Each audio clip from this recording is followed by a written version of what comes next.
السلام عليكم ورحمة الله وبركاته. MT Abdurahman മൗലവി 1919 July 1 Ponnani Zainuddin മഖ്ദൂമിന്റെ സന്താന പരമ്പരയിൽ ജനനം. അന്ധവിശ്വാസങ്ങൾക്കെതിരെ വാഴക്കാട് പ്രദേശത്ത് ഒരു മാസം നീണ്ടുനിന്ന പ്രഭാഷണത്തിലൂടെ ഇസ്ലാഹിന്റെ കർമ്മഭൂമിയിൽ അദ്ദേഹം പ്രവേശിച്ചു. മർഹൂം പി സയ്യിദ് മൗലവി, KP മുഹമ്മദ് മൗലവി, എടപ്പാറ കുഞ്ഞഹമ്മദ് മൗലവി തുടങ്ങിയ പണ്ഡിതന്മാർ MTയുടെ ശിഷ്യന്മാരിൽ ചിലരാണ്. മതഭൗതിക വിഷയങ്ങളിൽ ഒരേപോലെ പാണ്ഡിത്യം നേടിയ MT ഒരു കാലത്ത് കേരളം മുഴുവൻ സഞ്ചരിച്ച് വിശുദ്ധ ഖുർആൻ പ്രചരിപ്പിക്കുന്നതിൽ പ്രധാന പ്രാതിനിധ്യം വഹിച്ച പണ്ഡിതൻ. MT വിഷൻ അവതരിപ്പിക്കുന്നു ജിന്ന്, പിശാച്, സിഹർ. പ്രാർത്ഥന, പൂജ, ആരാധന, സഹായം തേടൽ. പ്രാർത്ഥന മനുഷ്യ കഴിവിനതീതവും സൃഷ്ടി കഴിവിനതീതവും.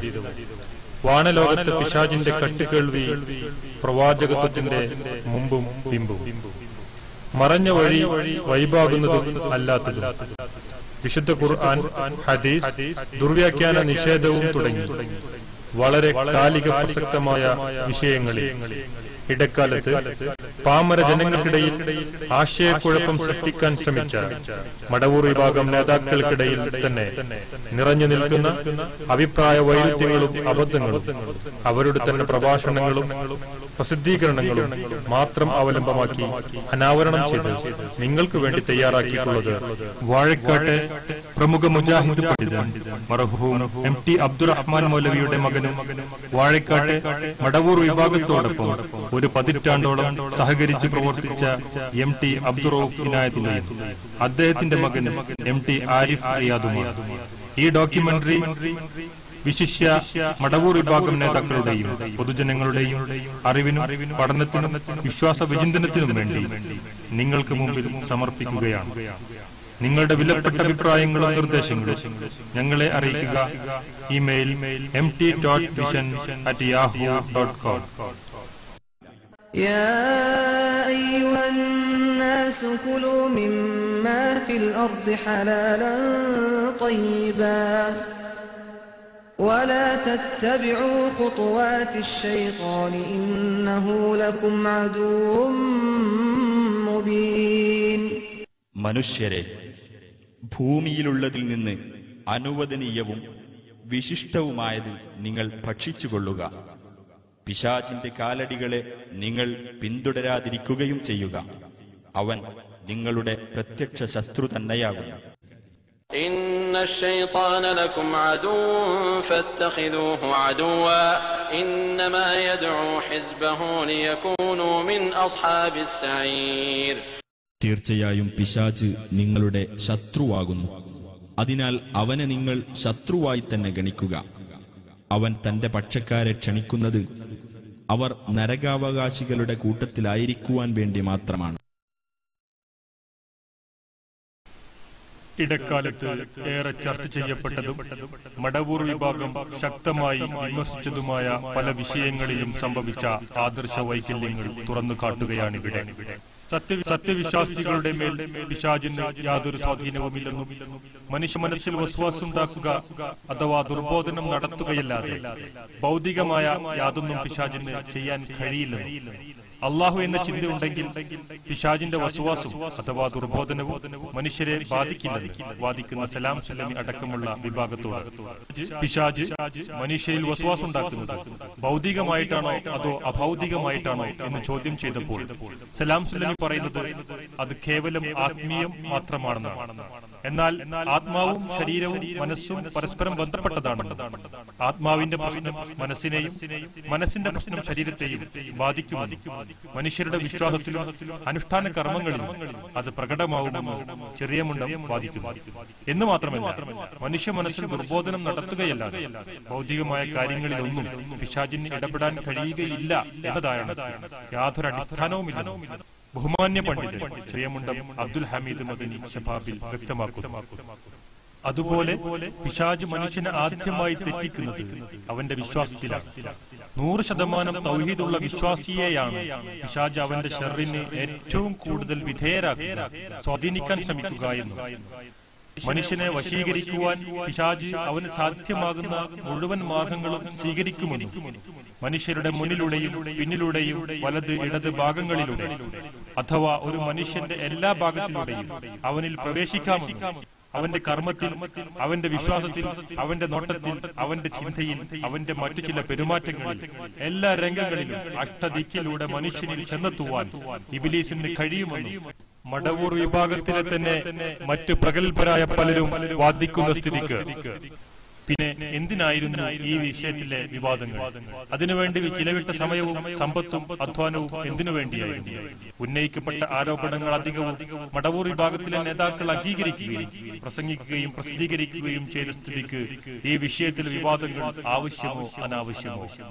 ഈ ഡോക്യുമെന്ററി കാണുന്ന നിങ്ങൾ ഓരോരുത്തരും സ്വയം വിലയിരുത്തുക.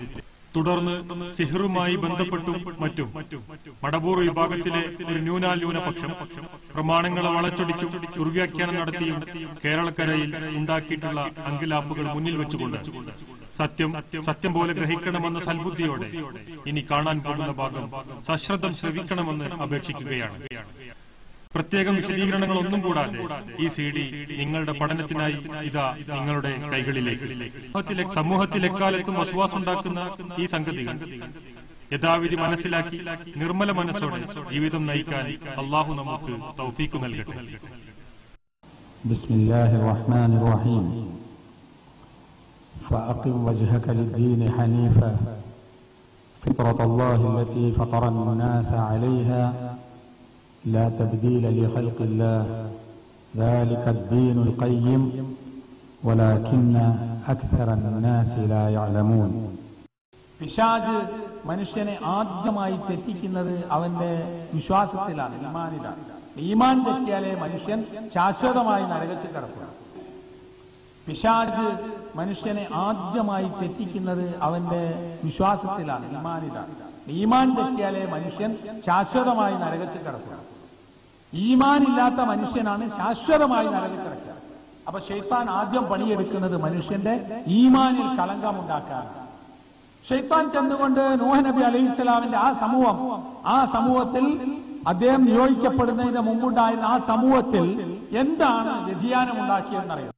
പിശാച് മനുഷ്യന്മാരുടെ കൂട്ടത്തിൽ ആരെയാണ് വല്ലാണ്ട് ദ്രോഹിക്കാൻ വരിക? അവന്റെ ശർറിനെ ലക്ഷ്യമാക്കുക. അത് പറയാൻ എനിക്ക് പിശാചായിട്ട് നേർക്ക് ബന്ധമൊന്നുമില്ല, അങ്ങനെ തെറ്റിദ്ധരിക്കണ്ട. പക്ഷെ നമ്മൾ പഠിക്കുക ആരെയാണ്. നമ്മൾ സാധാരണഗതി നമ്മളെ ചിന്ത വരിക കുരുത്തം കെട്ടോരെ പിന്നാലല്ലേ ശൈത്താൻ ഉണ്ടാവുക? അല്ല, പിശാച് ഉണ്ടാവുക നിങ്ങളെയൊപ്പ, എന്റെയൊപ്പ, മുവഹീദുകളെയൊപ്പ. അള്ളാനെ മാത്രമേ ആരാധിക്കുകയുള്ളൂ, മറ്റൊന്നിനെയും ഞാൻ ആരാധിക്കയില്ല, പ്രാർത്ഥിക്കയില്ല. റബ്ബുൽ ആലമീനായ തമ്പുരാനല്ലാതെ എന്റെ ജീവിതത്തിലെ ശിക്ഷാരക്ഷകൾക്ക് സാധിക്കയില്ല എന്ന് 100% തൗഹീദ് ഉറച്ചു നടക്കുന്ന മനുഷ്യന്മാരാണ് ശൈത്താന്റെ ശർറിന് ഏറ്റവും അധികം വിധേയാവുക. എനിക്ക് തെളിവുള്ളതുകൊണ്ട് ഞാൻ പറഞ്ഞത്. ഇവിടെ നോക്ക്, ശൈത്താൻ തന്നെ സാക്ഷാൽ ഇബ്ലീസ് തന്നെ വളരെ വ്യക്തമാക്കുന്നുണ്ട്. വമാ കാന ലീ അലൈക്കും മിൻ സുൽത്താൻ, നിങ്ങളുടെ മേൽ എനിക്ക് യാതൊരു അധികാരവും ഉണ്ടായിരുന്നില്ല എന്ന്. പിന്നെന്താ ചെയ്തത്? പ്രേരിപ്പിച്ചു, ക്ഷണിച്ചു, ദുർബോധനം നടത്തി. അപ്പൊ നിങ്ങൾ അതിന് വശംവദരായി നിങ്ങൾ എനിക്ക് ഉത്തരം നൽകിയെന്ന്. അതല്ലാതെ മറ്റൊരു തരത്തിലും നമ്മെ സ്വാധീനിക്കുവാനുള്ള കഴിവ്, ശാരീരികമായി നമ്മെ ഉപദ്രവിക്കുവാനുള്ള കഴിവ്, ആ വിധത്തിൽ നമ്മെ കീഴ്പ്പെടുത്തുവാനുള്ള കഴിവ് ശൈത്താനില്ല എന്ന് ശൈത്താൻ തന്നെ വിശദീകരിച്ചു. ഒരു മനുഷ്യന്റെ എല്ലാ ഭാഗത്തിലൂടെയും അവനിൽ പ്രവേശിക്കാം. അവന്റെ കർമ്മത്തിൽ, വിശ്വാസത്തിൽ, അവന്റെ നോട്ടത്തിൽ, അവന്റെ ചിന്തയിൽ, അവന്റെ മറ്റു ചില പെരുമാറ്റങ്ങളിൽ, എല്ലാ രംഗങ്ങളിലും അഷ്ടദിക്കിലൂടെ മനുഷ്യനിൽ ചെന്ന് എത്തുവാൻ ഇബ്ലീസിന് കഴിയുന്നു.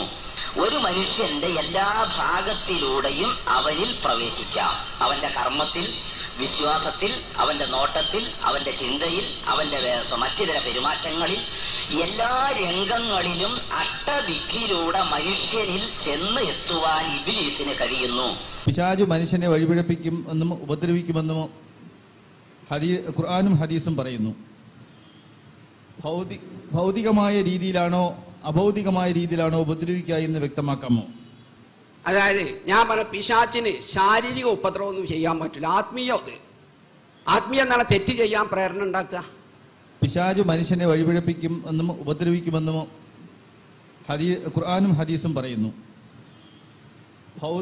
ഭൗതികമായ രീതിയിലാണോ അഭൗതികമായ രീതിയിലാണോ ഉപദ്രവിക്കുക എന്ന് വ്യക്തമാക്കാമോ? അതായത് ഞാൻ പറഞ്ഞ പിശാച്ചിന് ശാരീരിക ഉപദ്രവമൊന്നും ചെയ്യാൻ പറ്റില്ല. ആത്മീയ എന്നാണ് തെറ്റ് ചെയ്യാൻ പ്രേരണ ഉണ്ടാക്കുക. പിശാച്ചിന്റെ എന്ത് തന്ത്രം ദുർബല. ഇനി പിശാച്ചിനെ പറയാം ആ കാനലി അലൈക്കും സുൽത്താൻ ഇല്ലാത്തക്കും ഫസ്തപിച്ചത് വലാ തെലൂമൂനി വലൂമാം ഫുസക്കും. നിങ്ങളെ തെറ്റ് സ്വാധീനിക്കാനുള്ള കഴിവില്ല. അതുകൊണ്ട് ഞാൻ വിമർശിക്കട്ടെ കേട്ടോ, നിങ്ങളെ തന്നെ വിമർശിച്ചോളിന്ന്. ആ പിശാച്ചിന് സ്വാധീനിക്കാനുള്ള കഴിവില്ല. മണ്ണെണ്ണ അല്പം പോരാ, അതിനെ കെടുത്താനുള്ള നല്ല ഫയർ എഞ്ചിൻ നമുക്ക് തന്നിക്കണേ. അത് ദൈവം അള്ളാഹുള്ള ചിന്ത എന്നർത്ഥം. ശൈത്താൻ തന്നെ സാക്ഷാൽ ഇബ്ലീസ് തന്നെ വളരെ വ്യക്തമാക്കുന്നുണ്ട്, വമാ കാനലി അലൈക്കും മിൻ സുൽത്താൻ, നിങ്ങളുടെ മേൽ എനിക്ക് യാതൊരു അധികാരവും ഉണ്ടായിരുന്നില്ല എന്ന്. ഈ പിശാചിനെ പറയാം ആ കാനലി അലൈക്കും സുൽത്താൻ ഇല്ലാത്തക്കും ഫസ്തപിച്ചത് വലാ തെലൂമൂനി വലൂമാം ഫുസക്കും. നിങ്ങളെ തെറ്റ് സ്വാധീനിക്കാനുള്ള കഴിവില്ല. അതുകൊണ്ട് ഞാൻ വിമർശിക്കട്ടെ കേട്ടോ, നിങ്ങളെ തന്നെ വിമർശിച്ചോളിന്ന്. ആ പിശാച്ചിന് സ്വാധീനിക്കാനുള്ള കഴിവില്ല. മണ്ണെണ്ണ അല്പം പോരാ, അതിനെ കെടുത്താനുള്ള നല്ല ഫയർ എഞ്ചിൻ നമുക്ക് തന്നിക്കണേ. അത് ദൈവം അള്ളാഹുള്ള ചിന്ത എന്നർത്ഥം. അതല്ല പറഞ്ഞതിന്റെ അർത്ഥം. നമുക്കാർക്കും മനസ്സിലാക്കാൻ കഴിയാത്ത ഒരു ഒയ്ബിയായ ഒരു മേഖലയിൽ നടക്കുന്ന ഒരു വിഷയം അള്ളാഹുവിന്റെ റസൂൽ പറഞ്ഞു തന്നാൽ ജനിക്കുന്ന സമയം തൊട്ട് മുതൽക്ക് തന്നെ പിശാച് നിങ്ങളെ സ്വാധീനിക്കാനോ നിങ്ങളിൽ മാറ്റങ്ങൾ ഉണ്ടാക്കാനോ നിങ്ങളെ ഉപദ്രവിക്കാനോ മെനക്കെടുന്നുണ്ട് എന്ന ബോധമുണ്ടാക്കാൻ വേണ്ടിയാണ് പറഞ്ഞത്. ഇവരൊന്നും ഏതെങ്കിലും കാനമിന്റെ ചില പ്രാസംഗികന്മാർന്ന് പറഞ്ഞ് തള്ളിക്കളയാൻ പറ്റുമോ? അവൻ നിങ്ങളെ ഈ വ്യതിചലിപ്പിക്കാൻ, ഈമാനിൽ നിന്ന് തെറ്റിപ്പിക്കാൻ എന്താണ് ചെയ്യുക? അത് ഖുർആൻ പറഞ്ഞത് അവൻ നിങ്ങളുടെ മുന്നിലൂടെ വരുന്നതാണ്. നേർക്ക് നേരെ മുന്നിലൂടെ നിങ്ങളുടെ അടുത്തേക്ക് വരും. പിൻഭാഗത്തുകൂടി നിങ്ങളെ സമീപിക്കാം, വലത് ഇടത് ഭാഗത്തുകൂടിയും വരാം. അതിന്റെ അർത്ഥം ഒരു മനുഷ്യന്റെ എല്ലാ ഭാഗത്തിലൂടെയും അവനിൽ പ്രവേശിക്കാം. അവന്റെ കർമ്മത്തിൽ, വിശ്വാസത്തിൽ, അവന്റെ നോട്ടത്തിൽ, അവന്റെ ചിന്തയിൽ, അവന്റെ മറ്റു ചില പെരുമാറ്റങ്ങളിൽ, എല്ലാ രംഗങ്ങളിലും അഷ്ടദിക്കിലൂടെ മനുഷ്യനിൽ ചെന്ന് എത്തുവാൻ ഇബ്ലീസിന് കഴിയുന്നു. ഇവരൊന്നും ഏതെങ്കിലും കാനമിന്റെ ചില പ്രാസംഗികന്മാർന്ന് പറഞ്ഞ് തള്ളിക്കളയാൻ പറ്റുമോ? ഇനി നോക്ക്, ഈ പറയപ്പെട്ട ആളുകൾ തന്നെ ഇനിയും ഒരുപാട് വാദങ്ങൾ ഉന്നയിക്കുന്നുണ്ട്. അതിലേതാനും ചിലത് മാത്രം സമയത്തിന്റെ ദൗർബല്യ നിമിത്തം ഏതാനും ചിലത് മാത്രം നിങ്ങളുടെ മുമ്പിൽ കേൾപ്പിക്കുകയാണ്. ശൈത്താൻ നമ്മളുടെ ജീവിതത്തിൽ ദുർബോധനം നടത്താനുള്ള കഴിവ് മാത്രമേ ഉള്ളൂ എന്ന് ബഹുമാന്യനായ സലാം സുലമി വിശദീകരിച്ചപ്പോൾ ചെറിയ മുണ്ടം എഴുതിയിട്ടുള്ളത് അള്ളാഹു നൽകിയ കഴിവ് കൊണ്ട് തന്നെ ഭൗതികമായ പ്രവർത്തികൾ ജിന്നുകൾ ചെയ്യുമെന്നാണ് വിശുദ്ധ ഖുർആനിൽ നിന്ന് ഗ്രഹിക്കാൻ കഴിയുന്നത്. അതായത് ഞാൻ പറഞ്ഞ പിശാച്ചിന് ശാരീരിക ഉപദ്രവമൊന്നും ചെയ്യാൻ പറ്റില്ല. ആത്മീയ എന്നാണ് തെറ്റ് ചെയ്യാൻ പ്രേരണ ഉണ്ടാക്കുക. ദുർബോധനം നടത്തി മനുഷ്യന്റെ മനോഭാവം മാറ്റുക എന്നതല്ലാതെ ഭൗതിക കാര്യങ്ങളിലൊന്നും പിശാചുക്കൾക്ക് ഇടപെടാൻ കഴിയുകയില്ല എന്ന ധാരണക്ക് യാതൊരു തെളിവുമില്ല. എന്നാൽ അതിന്റെ തൊട്ട് താഴെ ആ വരിയോട് തന്നെ തുടർന്ന് ചെറിയ മുണ്ടം എഴുതിയിട്ടുള്ളത് അള്ളാഹു നൽകിയ കഴിവ് കൊണ്ട് തന്നെ ഭൗതികമായ പ്രവർത്തികൾ ജിന്നുകൾ ചെയ്യുമെന്നാണ് വിശുദ്ധ ഖുർആനിൽ നിന്ന് ഗ്രഹിക്കാൻ കഴിയുന്നത്. ഇവിടെ രണ്ടു കൂട്ടരും ലേഖനങ്ങളിൽ എന്തെഴുതിയത് എന്നുള്ളതല്ല പ്രശ്നം. പിശാചിന് ഭൗതികമായ കാര്യങ്ങളിൽ ഇടപെടാൻ കഴിയുമോ എന്നുള്ളതാണ് നമ്മൾ തമ്മിലുള്ള വിഷയം. അത് KNM-ന്റെ പണ്ഡിതന്മാർ പറഞ്ഞപ്പോൾ അത് നിങ്ങളും പറഞ്ഞിട്ടുണ്ടെന്നുള്ള വാദമാണ് പറയുന്നത്. അതുപോലെ ഉദ്ധരണിക ഷബാബിൽ നിന്നും അതുപോലെ തന്നെ അവിടെ നേരിട്ട് അണ്ടർലൈൻ ചെയ്ത് കൊടുത്ത ഭാഗം മാത്രം വായിച്ചു എന്നുമാണ് പറഞ്ഞത്. അത് ബാക്കി താഴെ വായിച്ചില്ല, മുകളിൽ വായിച്ചില്ല എന്നൊക്കെ ഇവിടെ ഉദ്ധരിക്കുകയുണ്ടായി. പക്ഷേ അണ്ടർലൈൻ ചെയ്യാത്തതും ഉള്ളായിട്ടുള്ളതും ഒരു ഹദീസ് കൊണ്ടുവന്നിട്ടുണ്ട്. ഹദീസ് സമാഹാരം വാല്യം 1 വിശ്വാസം. Chief editor Cheriyamundam Abdul Hameed, associate editor M Abdussalam Sullami, consulting CP Umar Sulaim, അങ്ങനെ കുറെ പേരുടെ പേരുണ്ട്. അതിലുള്ള ഒരു ഹദീസാണ് വായിക്കുന്നത്. 590 പേജ് 763 നമ്പർ ഹദീസ്. അബ്ദുല്ലാഹിബിൻ മസൂദ് റളിയല്ലാഹു അൻഹുവിന്റെ ഭാര്യ സൈനബ പറയുന്നു, ഞങ്ങളുടെ വീട്ടിൽ കടന്നു വരാറുണ്ടായിരുന്ന ഒരു കിഴവി ചെങ്കണ്ണിനെ മന്ത്രിക്കാറുണ്ടായിരുന്നു. ഞങ്ങൾക്ക് നീണ്ട കാലുകളുള്ള ഒരു കട്ടിലും ഉണ്ടായിരുന്നു. അബ്ദുള്ള വീട്ടിൽ കടന്നു വരുമ്പോൾ തൊണ്ടയനക്കുകയും ശബ്ദമുണ്ടാക്കുകയും ചെയ്യുമായിരുന്നു. അദ്ദേഹം ഒരിക്കൽ കടന്നു വരുമ്പോൾ അദ്ദേഹത്തിന്റെ ശബ്ദം കേട്ട് ആ കിഴവി മറഞ്ഞിരുന്നു. അപ്പോൾ അതിനൊന്ന് വിശദീകരിക്കാം, അതിൽ അവസാനമായിരിക്കാം. ഞാൻ അതിനെ മന്ത്രിച്ചാൽ എന്റെ ബാക്കിയാണ് പറയുന്നത്, മുഴുവൻ വായിക്കാൻ സമയമില്ലാത്തതുകൊണ്ട് ഇന്ന് പോവുകയും ചെയ്യും. അപ്പോൾ അബ്ദുല്ലാഹിബിനോട് അദ്ദേഹം പറഞ്ഞു, അത് പിശാചാകുന്നു. അവനെ നീ അനുസരിച്ചാൽ നിന്നെ അവൻ വെറുതെ വിടും. നീ അവനെ ധിക്കരിച്ചാൽ വിരൽ കൊണ്ട് അവൻ നിന്റെ കണ്ണിൽ കുത്തും. പക്ഷെ അള്ളാഹുവിന്റെ ദൂതൻ ചെയ്തതുപോലെ നീ ചെയ്തിരുന്നുവെങ്കിൽ അത് നിനക്ക് ഉത്തമവും രോഗശമനം ലഭിക്കുന്ന അനുയോജ്യവുമാണ്. അങ്ങനെ ദിക്കുകൾ. അബ്ദുല്ലാഹി ഇബ്നു മസ്ഊദ് റളിയല്ലാഹു അൻഹു വീട്ടിലേക്ക് വന്നപ്പോൾ അദ്ദേഹത്തിന്റെ ഭാര്യയുടെ കഴുത്തിൽ ഒരു ചരട് കണ്ടു. അപ്പൊ ചോദിച്ചു, അല്ല നിന്റെ ഈ കഴുത്തിൽ ഇപ്പൊ എന്താ ഒരു ചരട് കാണുന്നത്? അതെ, അത് ഞാനിന്ന് രാവിലെ എന്ന സ്ഥലത്തേക്ക് പോയപ്പോൾ വഴി മധ്യേ ഒരാള് എതിരെ വരുന്നുണ്ടായിരുന്നു. അയാൾ എന്നെ ആപാത ചൂടെ ഇങ്ങനെ നോക്കി. അയാൾ എന്നെ പാസ് ചെയ്ത് കഴിഞ്ഞപ്പോൾ മുതൽ എന്റെ 2 കണ്ണീർ ഇങ്ങനെ വെള്ളം ഒഴുകാൻ തുടങ്ങി. കണ്ണീർ ബാധിച്ചതാണ്. ഇങ്ങനെ കണ്ണീർ ഇങ്ങനെ ബാധിച്ചിട്ട് കണ്ണിൽ നിന്ന് വെള്ളം ഒഴുകാൻ തുടങ്ങി. അപ്പൊ അതുകൊണ്ട് ഞാൻ പോയി മന്ത്രിപ്പിച്ച് കെട്ടിയതാണിത്, ശമനം ഉണ്ടാകാൻ വേണ്ടി. അബ്ദുല്ലാഹി ഇബ്നു മസ്ഊദ് റളിയല്ലാഹു അൻഹു വീട്ടിലേക്ക് വന്നപ്പോൾ അദ്ദേഹത്തിന്റെ ഭാര്യയുടെ കഴുത്തിൽ ഒരു ചരട് കണ്ടു. അപ്പൊ ചോദിച്ചു, അല്ല നിന്റെ ഈ കഴുത്തിൽ ഇപ്പൊ എന്താ ഒരു ചരട് കാണുന്നത്? അതെ, അത് ഞാനിന്ന് രാവിലെ എന്ന സ്ഥലത്തേക്ക് പോയപ്പോൾ വഴി മധ്യേ ഒരാള് എതിരെ വരുന്നുണ്ടായിരുന്നു. അയാൾ എന്നെ ആപാത ചൂടെ ഇങ്ങനെ നോക്കി. അയാൾ എന്നെ പാസ് ചെയ്ത് കഴിഞ്ഞപ്പോൾ മുതൽ എന്റെ 2 കണ്ണീർ ഇങ്ങനെ വെള്ളം ഒഴുകാൻ തുടങ്ങി. കണ്ണീർ ബാധിച്ചതാണ്. ഇങ്ങനെ കണ്ണീർ ഇങ്ങനെ ബാധിച്ചിട്ട് കണ്ണിൽ നിന്ന് വെള്ളം ഒഴുകാൻ തുടങ്ങി. അപ്പൊ അതുകൊണ്ട് ഞാൻ പോയി മന്ത്രിപ്പിച്ച് കെട്ടിയതാണിത്, ശമനം ഉണ്ടാകാൻ വേണ്ടി. അപ്പം ഇബ്നു മസ്ഊദ് റളിയല്ലാഹു അൻഹു പറഞ്ഞു, ആലു മസ്ഊദിന്റെ കുടുംബത്തിൽ ഇത് ചേർന്നതല്ലല്ലോ, ഇത് നീ പൊട്ടിച്ചു കളയുക. ഇന്നമായക്ക് നിനക്ക് മതിയാകുമായിരുന്നു അള്ളാഹുവിന്റെ ദൂതൻ പഠിപ്പിച്ച ഈ പ്രാർത്ഥന. അള്ളാഹുവിന്റെ റസൂല് പഠിപ്പിച്ച ഈ പ്രാർത്ഥന നിനക്ക് മതിയാകുമായിരുന്നു. നിനക്കൊരു വിഷമത ഉണ്ടായാൽ നീ എന്ത് ചെയ്യണം? അള്ളാഹുവിനോട് പറഞ്ഞാൽ മതി. ഈ വിഷമതയ്ക്ക് എന്താണ് പറയേണ്ടത്? അദ്ഹിബിൽ ബഅ്സ റബ്ബന്നാസ്, മനുഷ്യരുടെ പ്രയാസങ്ങളെ നീക്കം ചെയ്യാൻ കഴിവുള്ള നാഥ, ഈ പ്രയാസത്തെ എന്നിൽ നിന്ന് നീ ദൂരീകരിക്കണമേ. വഷ്ഫി അൻത ഷാഫി, നീയാണ് സുഖമേകുന്നവൻ, എനിക്ക് നീ സുഖം നൽകണം. നീ സുഖമേകിയാൽ ഒരിക്കലും അതിന് ഒരു അല്പം പോലെ അംശം അസുഖത്തിൽ ബാക്കി നിൽക്കുകയില്ല എന്ന റസൂലുള്ളാഹിയുടെ പ്രാർത്ഥന നിനക്ക് മതിയാകുമായിരുന്നല്ലോ എന്ന് പറഞ്ഞിട്ട് ഇബ്നു മസ്ഊദ് റളിയല്ലാഹു അൻഹു ആ നടപടിക്രമത്തെ അപലപിക്കുകയും അത് പൊട്ടിച്ചു കളയുകയും ചെയ്തു. ഇതൊരു രംഗമാണ്. ജിന്ന് കണ്ണില് കുത്തിയിട്ട് രോഗം മുറിവുണ്ടാക്കുന്ന നിങ്ങളെ കുത്തിക്കണ ജിന്ന് കണ്ണിന്? നിങ്ങളെ കണ്ണിന് ജിന്നിന് ജനപ്പോൾ കുത്തിയിട്ട് ഉണ്ടായിട്ടുണ്ടോ? ഞാൻ പറഞ്ഞുതരാം, ഞാൻ ചോദിക്കാണ്, ആ വിശദീകരിക്കാണ്.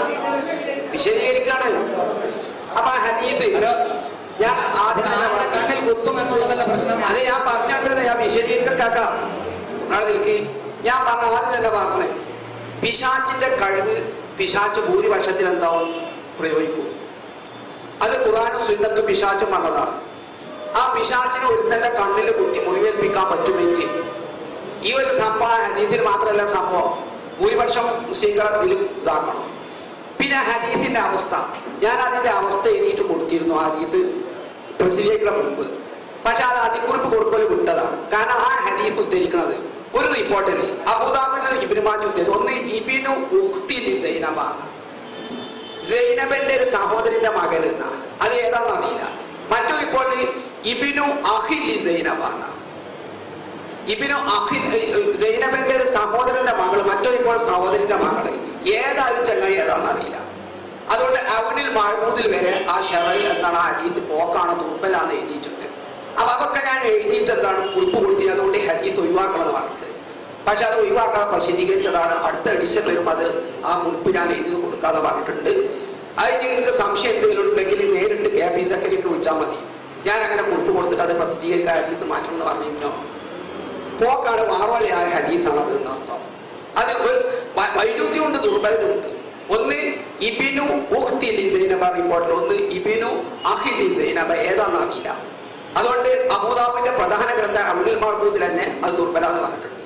പിശാചിന് നമ്മളുടെ മനസ്സിൽ ദുർബോധനം നടത്താനേ സാധിക്കുകയുള്ളൂ. ശൈത്താൻ നമ്മളുടെ ജീവിതത്തിൽ ദുർബോധനം നടത്താനുള്ള കഴിവ് മാത്രമേ ഉള്ളൂ എന്ന് ബഹുമാന്യനായ സലാം സുലമി വിശദീകരിച്ചപ്പോൾ, അങ്ങനെ സംസാരം ഇങ്ങനെ നടന്നു വന്നപ്പോ സുലൈമാൻ നബി അലൈഹി ഇസ്ലാം കത്തൊക്കെ അയച്ച് ബിൽഖീസ് രാജ്ഞി വരാനുള്ള ഒരുക്കായപ്പോ സുലൈമാൻ നബി ചോദിച്ചു, അവരെ ഒന്ന് വണ്ടടിപ്പിക്കണല്ലോ, എന്താ പരിപാടി? ആ രാജ്ഞിയുടെ കൊട്ടാരമുണ്ട്, യമനിലെ കൊട്ടാരം. അതാരാണ് ഫലസ്തീനിൽ എത്തിക്കുക? ജിന്നുകളോട് ചോദിച്ചു, നിങ്ങൾക്ക് ആർക്കാ എത്തിക്കാൻ പറ്റുക? ഫഖാല ഇഫ്രീത്ത് മിനൽ ജിൻ, ജിന്നുകളെ കൂട്ടത്തിലെ ഇഫ്രീത്ത് അവൻ പറഞ്ഞു, ഞാൻ നിങ്ങൾ ഇവിടുന്ന് പോകുന്നതിന് മുമ്പ് എഴുന്നേറ്റ് വരുമ്പോഴേക്ക് ഞാൻ പെട്ടെന്ന് എത്തിക്കാറുണ്ട്. അതിനേക്കാൾ മുമ്പ് ഞാൻ എത്തിക്കാലോ എന്ന് സുലൈമാൻ നബി അലൈഹി സ്വലാം പറയുകയും എത്തിക്കുകയും ചെയ്തു. ഓർക്കുമല്ലോ, ഒരു സാധനം വേണമെങ്കിൽ യമനിൽ നിന്ന് ഫലസ്തീനിൽ എത്തിക്കാൻ എന്നെ കൊണ്ടാവുമെന്ന് ആര് പറഞ്ഞു? ഇഫ്രീത്ത് എന്ന് ജിന്ന് പറഞ്ഞു. ഇതുപോലെ തന്നെയുള്ള മറ്റൊരു ആരോപണം പറഞ്ഞു, ദുർബോധനം നടത്തി മനുഷ്യന്റെ മനോഭാവം മാറ്റുക എന്നതല്ലാതെ ഭൗതിക കാര്യങ്ങളിൽ ഒന്നും പിശാചുക്കൾക്ക് ഇടപെടാൻ കഴിയുകയില്ല എന്ന ധാരണക്ക് യാതൊരു തെളിവുമില്ല.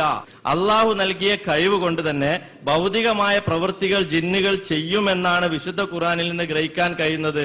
വിശുദ്ധ ഖുർആനിൽ നിന്നാണ് പിന്നെ പറയുന്നത്, ജിന്നുകളുടെ കൂട്ടത്തിലെ ഒരു മല്ലൻ പറഞ്ഞു, അങ്ങയുടെ ഈ സദസ്സിൽ നിന്ന് എഴുന്നേൽക്കുന്നതിന് മുമ്പായി ഞാനത് അങ്ങേക്ക് കൊണ്ടുവന്നു തരാം.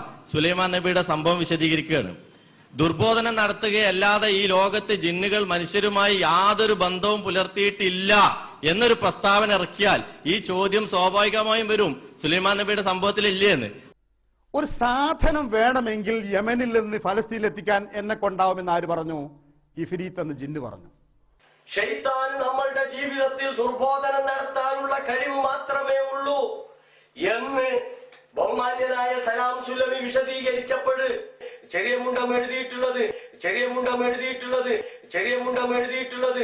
ദുർബോധനം നടത്തി മനുഷ്യന്റെ മനോഭാവം മാറ്റുക എന്നതല്ലാതെ ഭൗതിക കാര്യങ്ങളിലൊന്നും പിശാചുക്കൾക്ക് ഇടപെടാൻ കഴിയുകയില്ല എന്ന ധാരണക്ക് യാതൊരു തെളിവുമില്ല.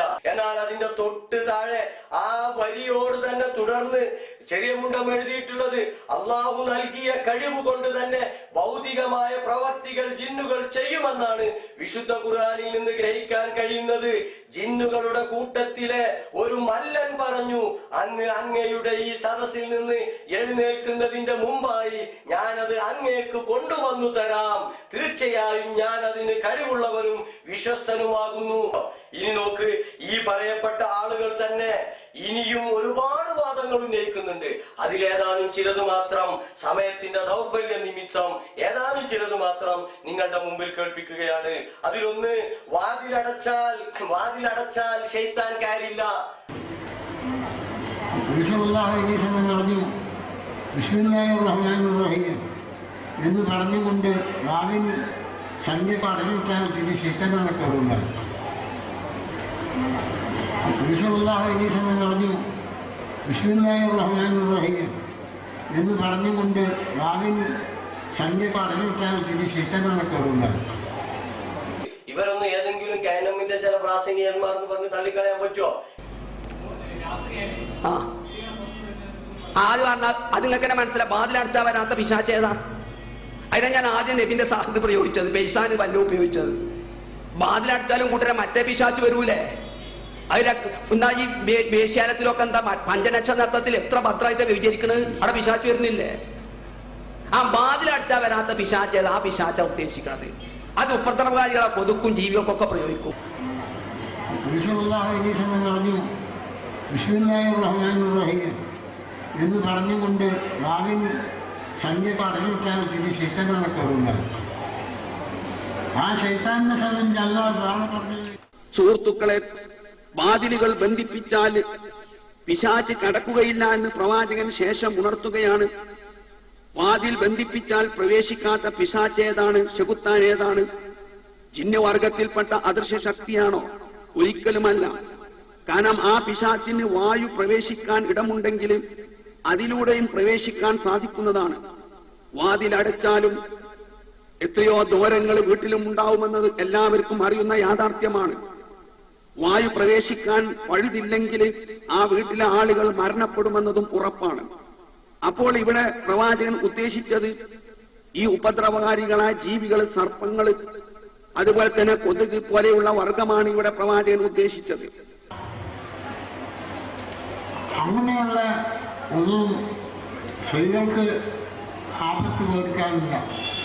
അള്ളാഹു അവരെ കാത്തു രക്ഷിച്ചിട്ടുണ്ട്. പറഞ്ഞു ബിസ്മില്ലാഹിർ റഹ്മാനിർ റഹീം എന്ന് പറഞ്ഞുകൊണ്ട് വാവിന് സംഖ്യ പറഞ്ഞു വിട്ടാൽ പിന്നെ ശൈത്താനാണ് കയറുണ്ടായി.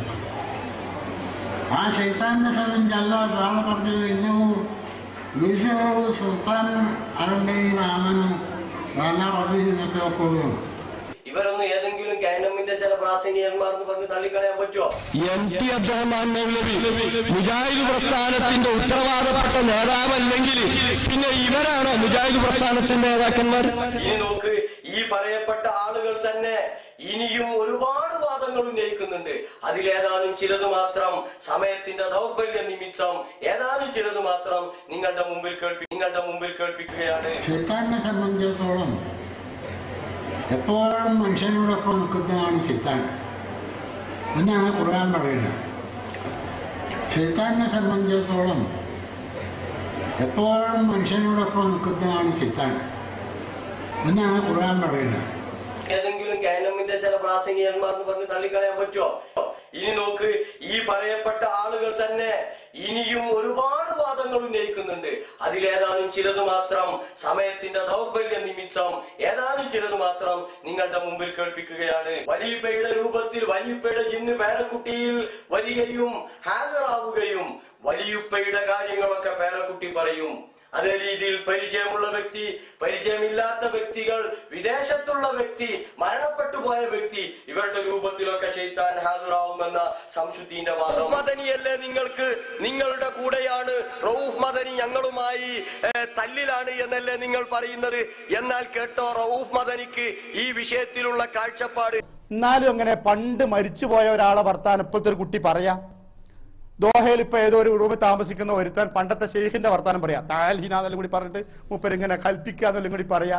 ഞാനാരാ, ഞാൻ ഷെയ്ഖ് ഇന്നോനാന്നൊക്കെ പറയാ. അങ്ങനൊക്കെ ചില കഥകൾ കേൾക്കാറുണ്ടല്ലോ. അതെങ്ങനെ സംഭവിക്കാം? നിങ്ങളിൽ ഓരോ മനുഷ്യനും മാമിൻ അഹദി മിൻകും ഇല്ലാഖദ് ഉക്കില ബിഹി ഖരീനുഹു മിനൽ ജിന്നി വ ഖരീനു മിനശ് ശൈത്താൻ. ഓരോ ഖരീനു മിനൽ മലായിക, ഓരോ മനുഷ്യന്റെ കൂടെയും ഒരു കൂട്ടുകാരൻ ഖരീനായി ഒരു മലക്കിനെയും ഒരു ജിന്നിനെയും സൃഷ്ടിച്ചിട്ടുണ്ടെന്നാ. അപ്പൊ നബി സല്ലല്ലാഹു അലൈഹി വസല്ലം സഹാബിയോട് ചോദിച്ചു, നിങ്ങൾക്ക് ഇത് വാദ കാണാം, അതെന്റെ കൂടെ ഒരു ശൈത്താണ്ട്, പക്ഷെ ഓൻ കീഴ്പ്പെട്ടു, എന്നോട് ഇപ്പൊ നല്ലതേ പറയുള്ളൂ.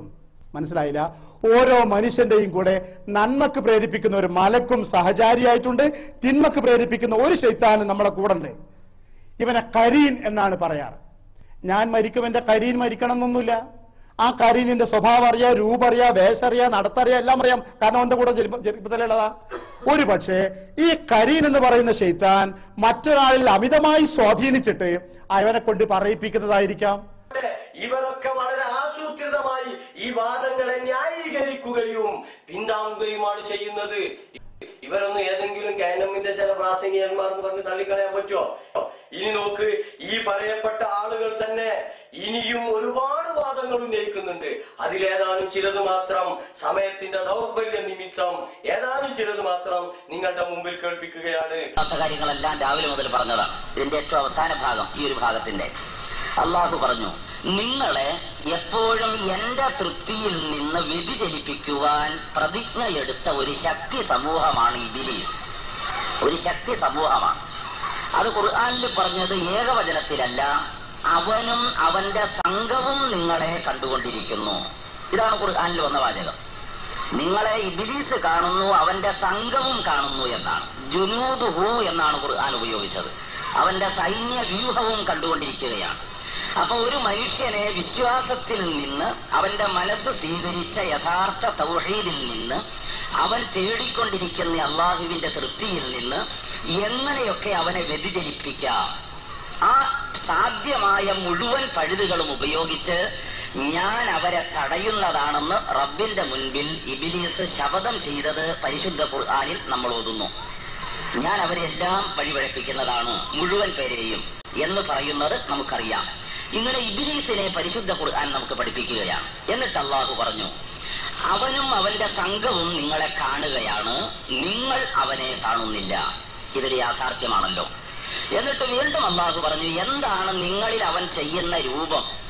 അവൻ നിങ്ങളെ ഈ വ്യതിചലിപ്പിക്കാൻ, ഈമാനിൽ നിന്ന് തെറ്റിപ്പിക്കാൻ എന്താണ് ചെയ്യുക? അത് ഖുർആൻ പറഞ്ഞത്, അവൻ നിങ്ങളുടെ മുന്നിലൂടെ വരുന്നതാണ്. നേർക്ക് നേരെ മുന്നിലൂടെ നിങ്ങളുടെ അടുത്തേക്ക് വരും. പിൻഭാഗത്തുകൂടി നിങ്ങളെ സമീപിക്കാം, വലത് ഇടതു ഭാഗത്തുകൂടിയും വരാം. അതിന്റെ അർത്ഥം ഒരു മനുഷ്യന്റെ എല്ലാ ഭാഗത്തിലൂടെയും അവനിൽ പ്രവേശിക്കാം. അവന്റെ കർമ്മത്തിൽ, വിശ്വാസത്തിൽ, അവന്റെ നോട്ടത്തിൽ, അവന്റെ ചിന്തയിൽ, അവന്റെ മറ്റു പെരുമാറ്റങ്ങളിൽ, എല്ലാ രംഗങ്ങളിലും അഷ്ടദിക്കിലൂടെ മനുഷ്യനിൽ ചെന്ന് എത്തുവാൻ ഇബ്ലീസിന് കഴിയുന്നു. ഇതൊരു ഭാഗം പരിശുദ്ധ ഖുർആൻ പഠിപ്പിച്ചതാണ്. ഇങ്ങനെ വന്നു കഴിഞ്ഞിട്ട് എന്താണ് ചെയ്യുന്നത്? ഇവിടെയാണ് നമ്മുടെ ഈ വിഷയത്തിന്റെ യഥാർത്ഥം തുടങ്ങുക.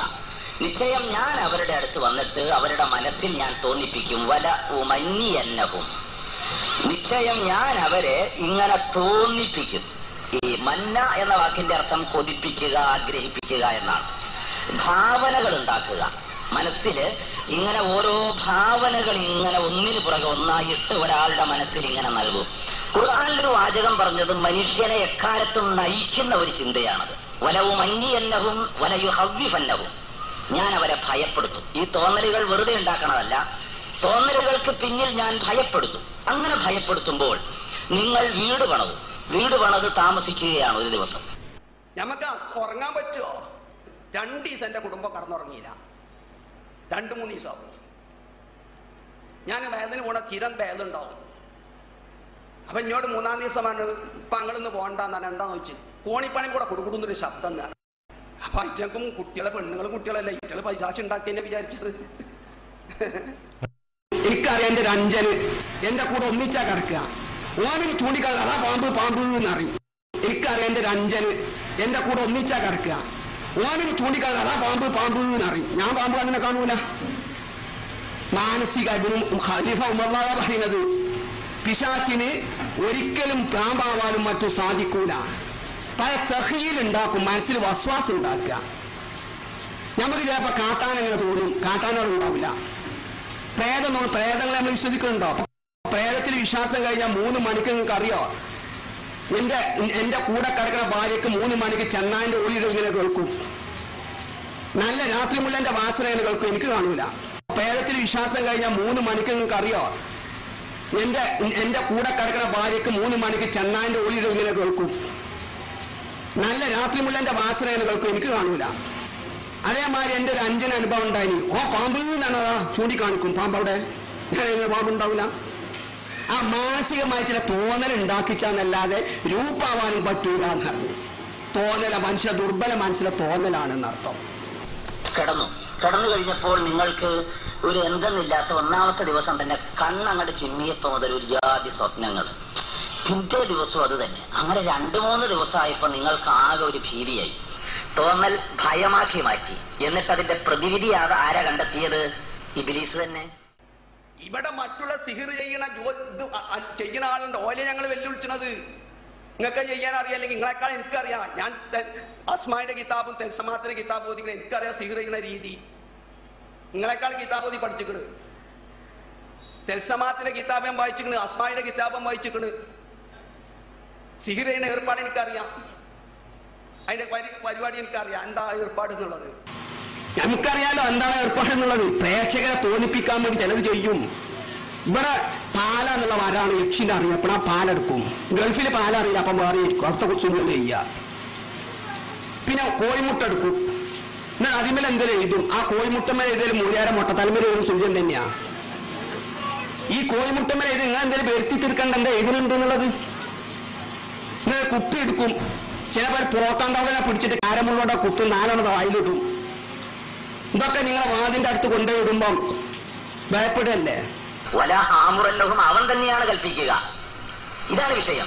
ഇതിങ്ങനെ തോന്നലുണ്ടാക്കി, ഭയപ്പാടുണ്ടാക്കി, എന്നിട്ട് കൽപ്പിച്ചു. എന്നിട്ട് എന്താ അതിന്റെ ശേഷം പറഞ്ഞെന്നറിയോ? ഒലവു ഭക്തിക്കുന്ന ആദാനല്ല. നിശ്ചയം ഞാൻ അവരെ കൊണ്ട് കാലികൾ, അവർ വളർത്തുന്ന അവരുടെ തൊഴുത്തിലെ കന്നുകാലികളുടെ ചെവികൾ ഞാൻ മുറിപ്പിക്കും. അത് ഹോമത്തിന്റെ പണിയാണ്. ഞാൻ അവരെ വെറുതെ അവര് വളർത്തിയ കന്നുകാലി അവരുടെ തൊഴുത്തിൽ നിൽക്കുകയാണ്. ഇങ്ങനെ ഈ തോന്നലും പേടിയും ഉണ്ടാക്കി പ്രതീതി നടത്തിയത് 7 ദിവസം ഹോമം ചെയ്യാനാണ്. അങ്ങനെ ചെയ്യിപ്പിക്കുമ്പോൾ അതിന് വാല് വേണം, അതിന് ചെവി വേണം, അരണ വേണം. അരണയെ ജീവനോടെ പള്ള കീറിയിട്ട് അതിനകത്ത് വസ്തുക്കൾ നിറച്ചിട്ട് ഈ കുഴിയിലിടണം. അങ്ങനെ പലതും ഉണ്ട്. ഇങ്ങനെ ജീവികളെ ഇങ്ങനെ നമ്മൾ കൊല്ലിക്കുന്ന ഏർപ്പാട് നാം ചെയ്യിക്കും. ഇപ്പൊ എന്ത് സംഭവിച്ചു എന്ന് ചോദിച്ചാൽ പൂർണ്ണമായ വിശ്വാസരാഹിത്യം സംഭവിച്ചു എന്ന് പറഞ്ഞാൽ നമ്മൾ മുസ്ലിം അല്ലാതായി എന്നർത്ഥം. നമ്മുടെ മനസ്സും നമ്മുടെ പ്രവൃത്തിയും നമ്മുടെ ചലനവും ജീവിതവും ഒക്കെ ഇബ്ലീസിന്റെ തോന്നലുകളിലായി. എന്നിട്ട് അല്ലാഹു പറഞ്ഞു, ഇന്നമാ ദാലികുമു ശൈത്വാൻ. ഇതാണ് കേട്ടോ ഷൈത്താൻ എന്ന് പറഞ്ഞാൽ. ഇബ്ലീസ് എന്ന് പറഞ്ഞാൽ ഇതാണ്. നിങ്ങൾ ഇബ്ലീസ് എന്ന് പറഞ്ഞാൽ ഇതാകുന്നു. അവനെ നിങ്ങൾ എന്തു ചെയ്യണം? ശത്രുവായി കാണണം. ഫത്തഹിദൂഹു അദുവൻ. നിങ്ങൾ അവനെ ശത്രുവായി കാണുക. ഒരിക്കലും ശത്രു നിങ്ങൾക്ക് നല്ലതുണ്ടാകണമെന്ന് ആഗ്രഹിക്കാറില്ല. നിങ്ങൾ രക്ഷപ്പെടണമെന്നും ആഗ്രഹിക്കാറില്ല. എന്നിട്ടും നിങ്ങൾ ശത്രുവിനെയാണല്ലോ മിത്രമായി സ്വീകരിക്കുന്നത്. ഇതാണ് അത്ഭുതം. നമ്മുടെ ഏറ്റവും പ്രഖ്യാപിത ശത്രുവാണ്, പ്രത്യക്ഷ ശത്രുവാണ്.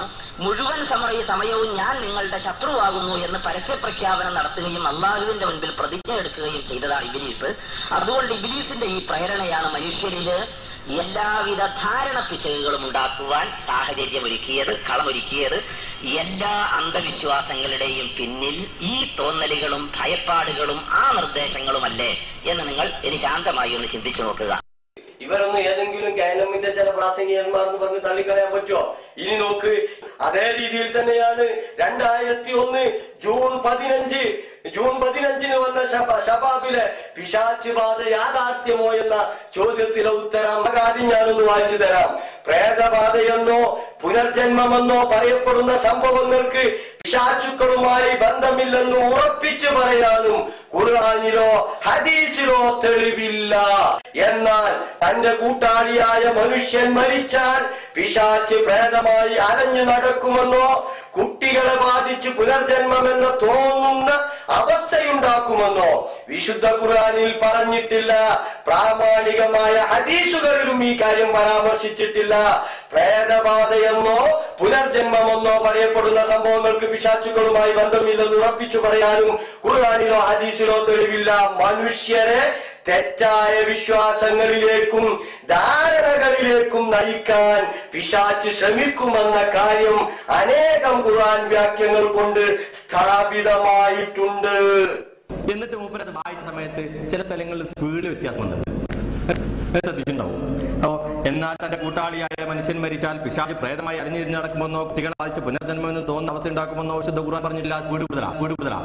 പ്രേതബാധയെന്നോ പുനർജന്മമെന്നോ പറയപ്പെടുന്ന സംഭവങ്ങൾക്ക് പിശാചുക്കളുമായി ബന്ധമില്ലെന്ന് ഉറപ്പിച്ചു പറയാനും ഖുർആനിലോ ഹദീസിലോ തെളിവില്ല. കാരണം വിശുദ്ധ ഖുർആൻ അങ്ങനെ പറഞ്ഞിട്ടില്ല എന്നാ പറയുന്നത്. പിന്നെ സ്പീഡ് കുറച്ചിട്ട് പ്രാമാണികമായ ഹദീസുകൾ കാര്യം പരാമർശിച്ചിട്ടില്ല, അത് സ്പീഡ് കൂടിപ്പോയി. പിന്നെ സ്പീഡ് കുറച്ചിട്ട്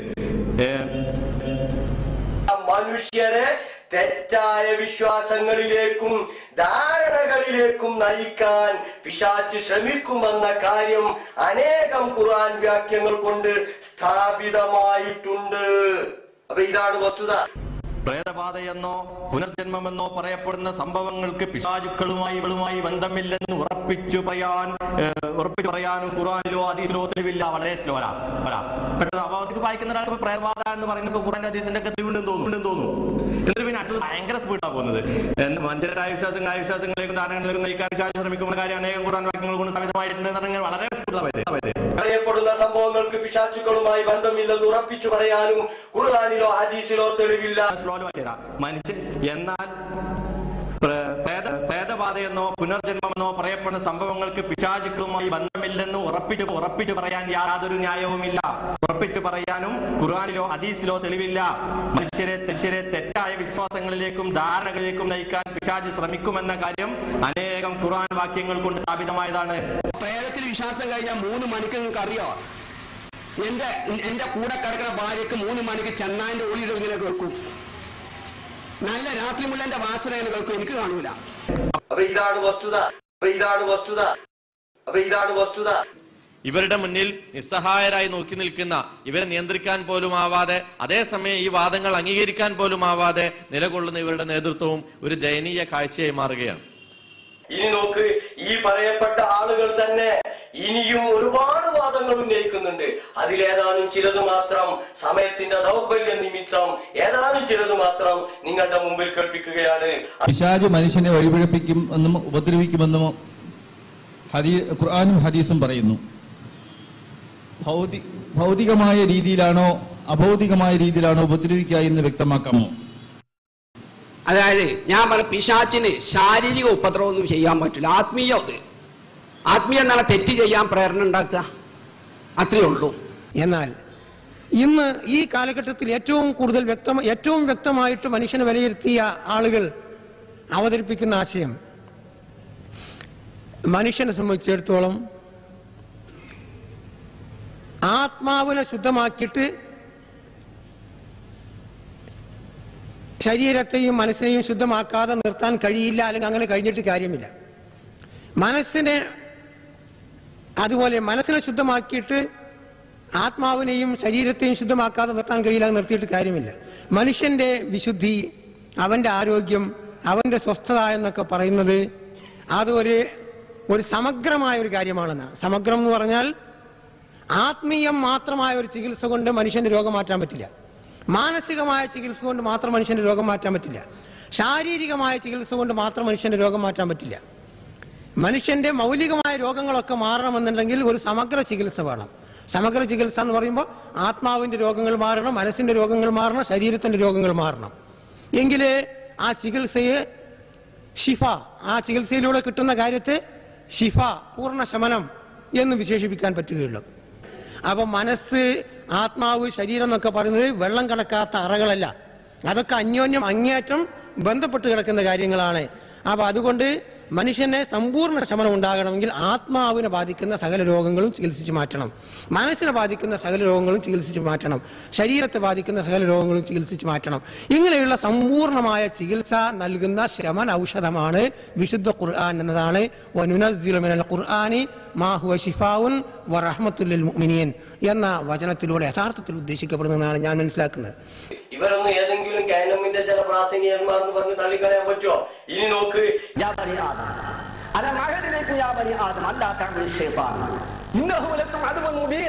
ഈ ആദമിന്റെ മക്കളെ, മനുഷ്യരെ എന്നാണ് അഭിസംബോധന ചെയ്യുന്നത്. നിങ്ങളോട് ഞാൻ ഒരു കരാറ് വാങ്ങിയിട്ടില്ലേ? ശൈത്താൻ ആരാധിക്കരുത് എന്ന്, ശൈത്താനെ പൂജിക്കരുത് എന്ന് കരാറ് വാങ്ങിയിട്ടില്ലേ? നിങ്ങൾ എന്നിട്ട് ശൈത്താനെ പൂജിക്കണം.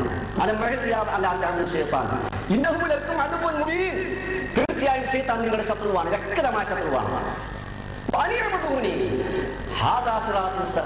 അതുകൊണ്ട് എന്നെ മാത്രം നിങ്ങൾ ആരാധിക്കുക, അതാണ് ശരിയായ മാർഗം. ശൈത്താൻ വ്യക്തമായ ശത്രുവാണ് എന്നും നിങ്ങൾ എന്നെ മാത്രം ആരാധിക്കണമെന്നുമാണല്ലോ അള്ളാഹു പറയുന്നത്. അപ്പോ ശൈത്താൻ നമ്മുടെ ശത്രുവാണ്.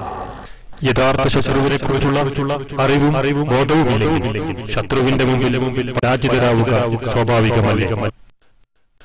എങ്കിൽ നമുക്ക് കാണാൻ കഴിയാത്ത നമ്മുടെ മുഖ്യ ശത്രുവായ പിശാചിനെ കുറിച്ചുള്ള അറിവ് ഖുർആനിൽ നിന്നും ഹദീസിൽ നിന്നുമല്ലാതെ നമുക്ക് ലഭിക്കുക സാധ്യമാണോ? സത്യവിശ്വാസികളെ, നിങ്ങൾ പരിപൂർണമായി കീഴ്വണക്കത്തിൽ പ്രവേശിക്കുക. പിശാചിന്റെ കാലടികളെ നിങ്ങൾ പിന്തുടരാതിരിക്കുകയും ചെയ്യുക.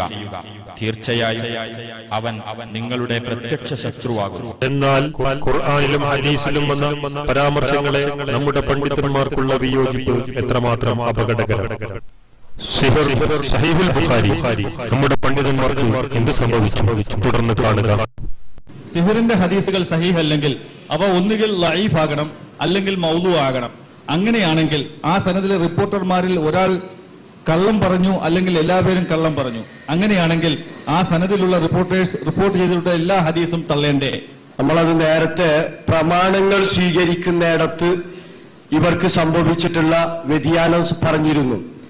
ഖുർആനിന് വിരുദ്ധമായിട്ട് ഒരു ഹദീസ് എത്ര വിശ്വസ്തൻ റിപ്പോർട്ട് ചെയ്താൽ പോലും അത് സ്വീകരിക്കാൻ പാടില്ല എന്നാണ് ഹദീസ് നിദാന ശാസ്ത്രത്തിലെ പണ്ഡിതന്മാർ വളരെ കൃത്യമായി പറഞ്ഞിട്ടുള്ളത്. ഹദീസ് സ്വീകരിക്കുന്നിടത്ത് ഇതേ ചോദ്യം റൌഫ് മദനിയോടാണെങ്കിൽ അലി മദനിയുടെ മറുപടിക്ക് മറുപടിയാണ്. ശ്രദ്ധിച്ചു കേട്ടോളൂ. സിഹറിന്റെ ഹദീസുകൾ സഹീഹ് അല്ലെങ്കിൽ അവ ഒന്നുകിൽ ലഈഫ് ആകണം, അല്ലെങ്കിൽ മൗദൂ ആകണം. അങ്ങനെയാണെങ്കിൽ ആ സനദിലെ റിപ്പോർട്ടർമാരിൽ ഒരാൾ കള്ളം പറഞ്ഞു, അല്ലെങ്കിൽ എല്ലാവരും കള്ളം പറഞ്ഞു. അങ്ങനെയാണെങ്കിൽ ആ സനദിലുള്ള റിപ്പോർട്ട് ചെയ്തിട്ടുള്ള എല്ലാ ഹദീസും തള്ളേണ്ടേ? ഇമാം ബുഖാരി അറിഞ്ഞുകൊണ്ട് ബോധത്തോടുകൂടി യുക്തിക്ക് നിരക്കാത്ത ഒരു ഹദീസ്, ഖുർആനെ നിരക്കാത്ത ഒരു ഹദീസ് തന്റെ ഗ്രന്ഥത്തിൽ ക്രോഡീകരിച്ചു എന്ന് ഒരു ഹദീസ് ബോധ്യപ്പെട്ടാൽ അയാൾ കള്ളനാണ്, ഉപേക്ഷിക്കപ്പെടേണ്ടവനാ. അയാൾ ഒരൊറ്റ ഹദീസ് സ്വീകരിക്കരുത്. അല്ലേ? മനഃപൂർവ്വം ഖുർആൻ ധിക്കാരമാകുന്ന, ഖുർആനെതിരാകുന്ന ഒരു വാചകം തന്റെ പുസ്തകത്തിൽ എഴുതി ചേർത്താൽ പിന്നെ ആ പുസ്തകം ചവറ്റുകൊട്ടയില്ല. ആ ഹദീസല്ല, ആ പുസ്തകമേ വലിച്ചെറിയണം. ആ സാധ്യതയില്ല. പിന്നെ അയാൾക്ക് അബദ്ധം പറ്റണം, വിവരല്ലാഞ്ഞിട്ട് അബദ്ധം പറ്റണം. ഇമാം ബുഖാരിയെ പറ്റി വിശദീകരിക്കാൻ എനിക്ക് സമയം മതിയാവില്ല. ഖബറുൽ വാഹിദ്, അത് ഹദീസിന്റെ നിദാന ശാസ്ത്രം അനുസരിച്ചുള്ള ഒരു സാങ്കേതിക പ്രയോഗമാണ്. ഖബറുൽ വാഹിദ് കർമ്മകാര്യങ്ങൾക്ക് മാത്രമാണ് അനുവദനീയമാവുക എന്ന ഒരു അധ്യായം ബുഖാരിയിലുണ്ടെന്നും അതിന്റെ അടിസ്ഥാനത്തിൽ സിഹറിന്റെ ഹദീസ് വിശ്വാസ കാര്യങ്ങൾക്ക് പറ്റില്ല എന്നും പറഞ്ഞാൽ ശരിയാകുമോ? പിന്നീട് വരെ ഉദ്ധരിക്കാനുള്ള ബുഖാരി ഉദ്ധരിച്ചൊരു ഹദീസാണ് നബിക്ക് സിഹിർ ബാധിച്ചെന്ന് പറയുന്നത്.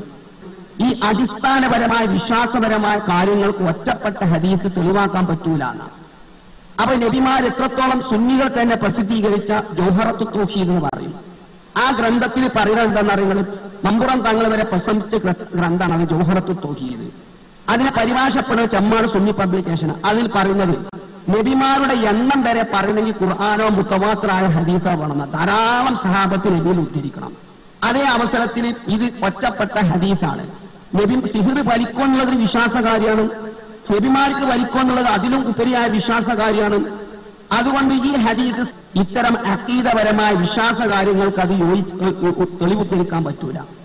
ആ സുഹൃത്തുക്കളെ, പരിശുദ്ധ ഖുർആനിന്റെ അധ്യാപനത്തിനെതിരായിട്ട് ഹദീസുകൾ കണ്ടാൽ ഉസൂൽ ഹദീസിന്റെ ഹദീസ് പണ്ഡിതന്മാരെന്നെ പറഞ്ഞത് അത് അംഗീകരിക്കാൻ പറ്റുകയില്ല എന്നുള്ളതാണ്.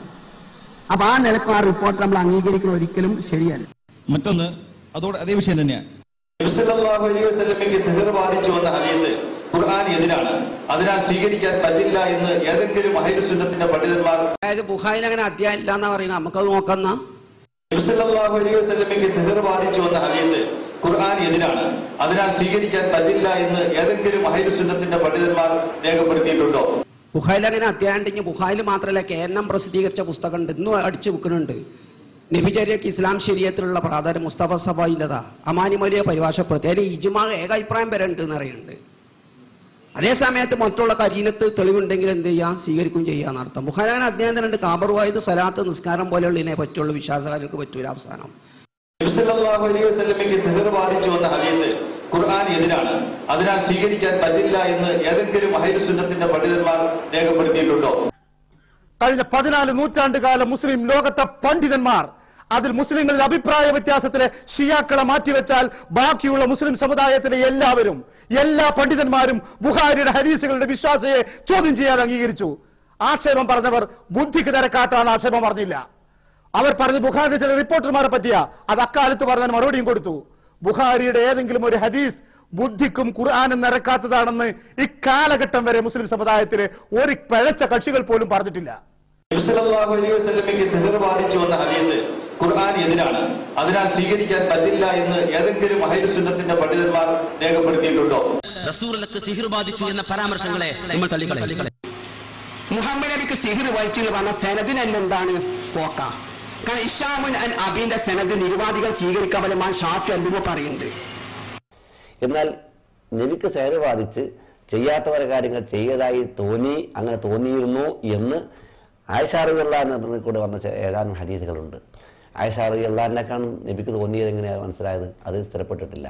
മാത്രമല്ല ഹദീസുകളുടെ പദങ്ങൾ തന്നെ വിവിധ രൂപത്തിലാണ് വന്നിട്ടുള്ളത്.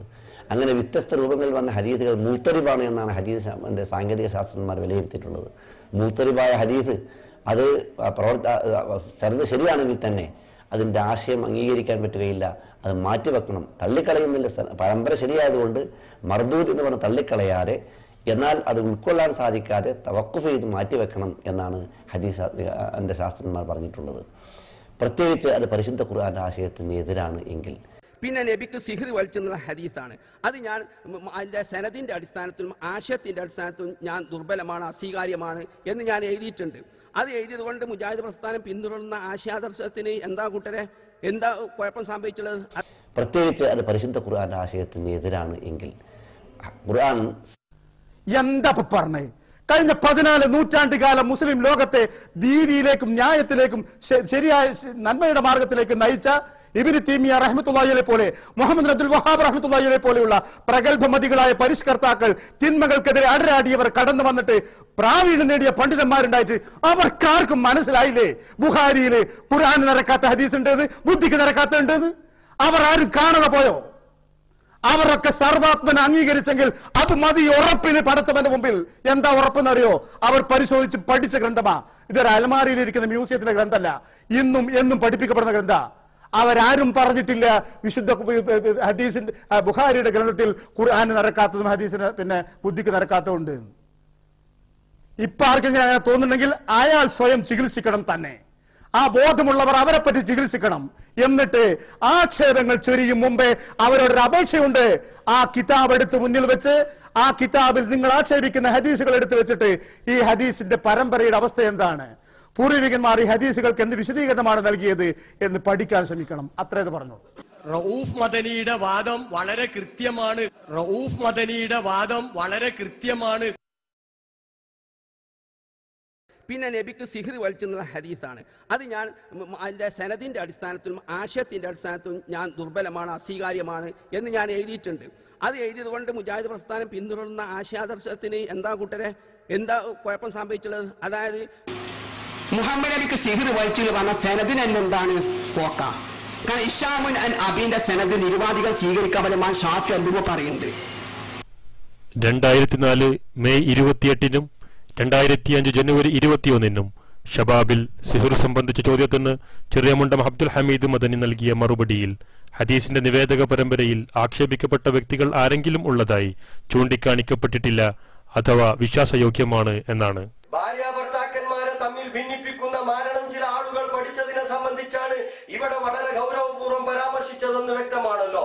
നബി സല്ലല്ലാഹു അലൈഹി വസല്ലമക്കെതിരിൽ ഒരു കപടൻ മാരണം ചെയ്തതിനാൽ തിരുമേനിക്ക് യാഥാർത്ഥ്യ വിരുദ്ധമായ ചില തോന്നലുകൾ ഉണ്ടായെന്ന് സ്വഹീഹുൽ ബുഖാരിയിൽ ഹദീസ് നമ്പർ 5763 റിപ്പോർട്ട് ചെയ്തിട്ടുണ്ട്. അദ്ദേഹത്തിന് വേദന അനുഭവപ്പെട്ടുവെന്നും ആ റിപ്പോർട്ടിൽ സൂചനയുണ്ട്.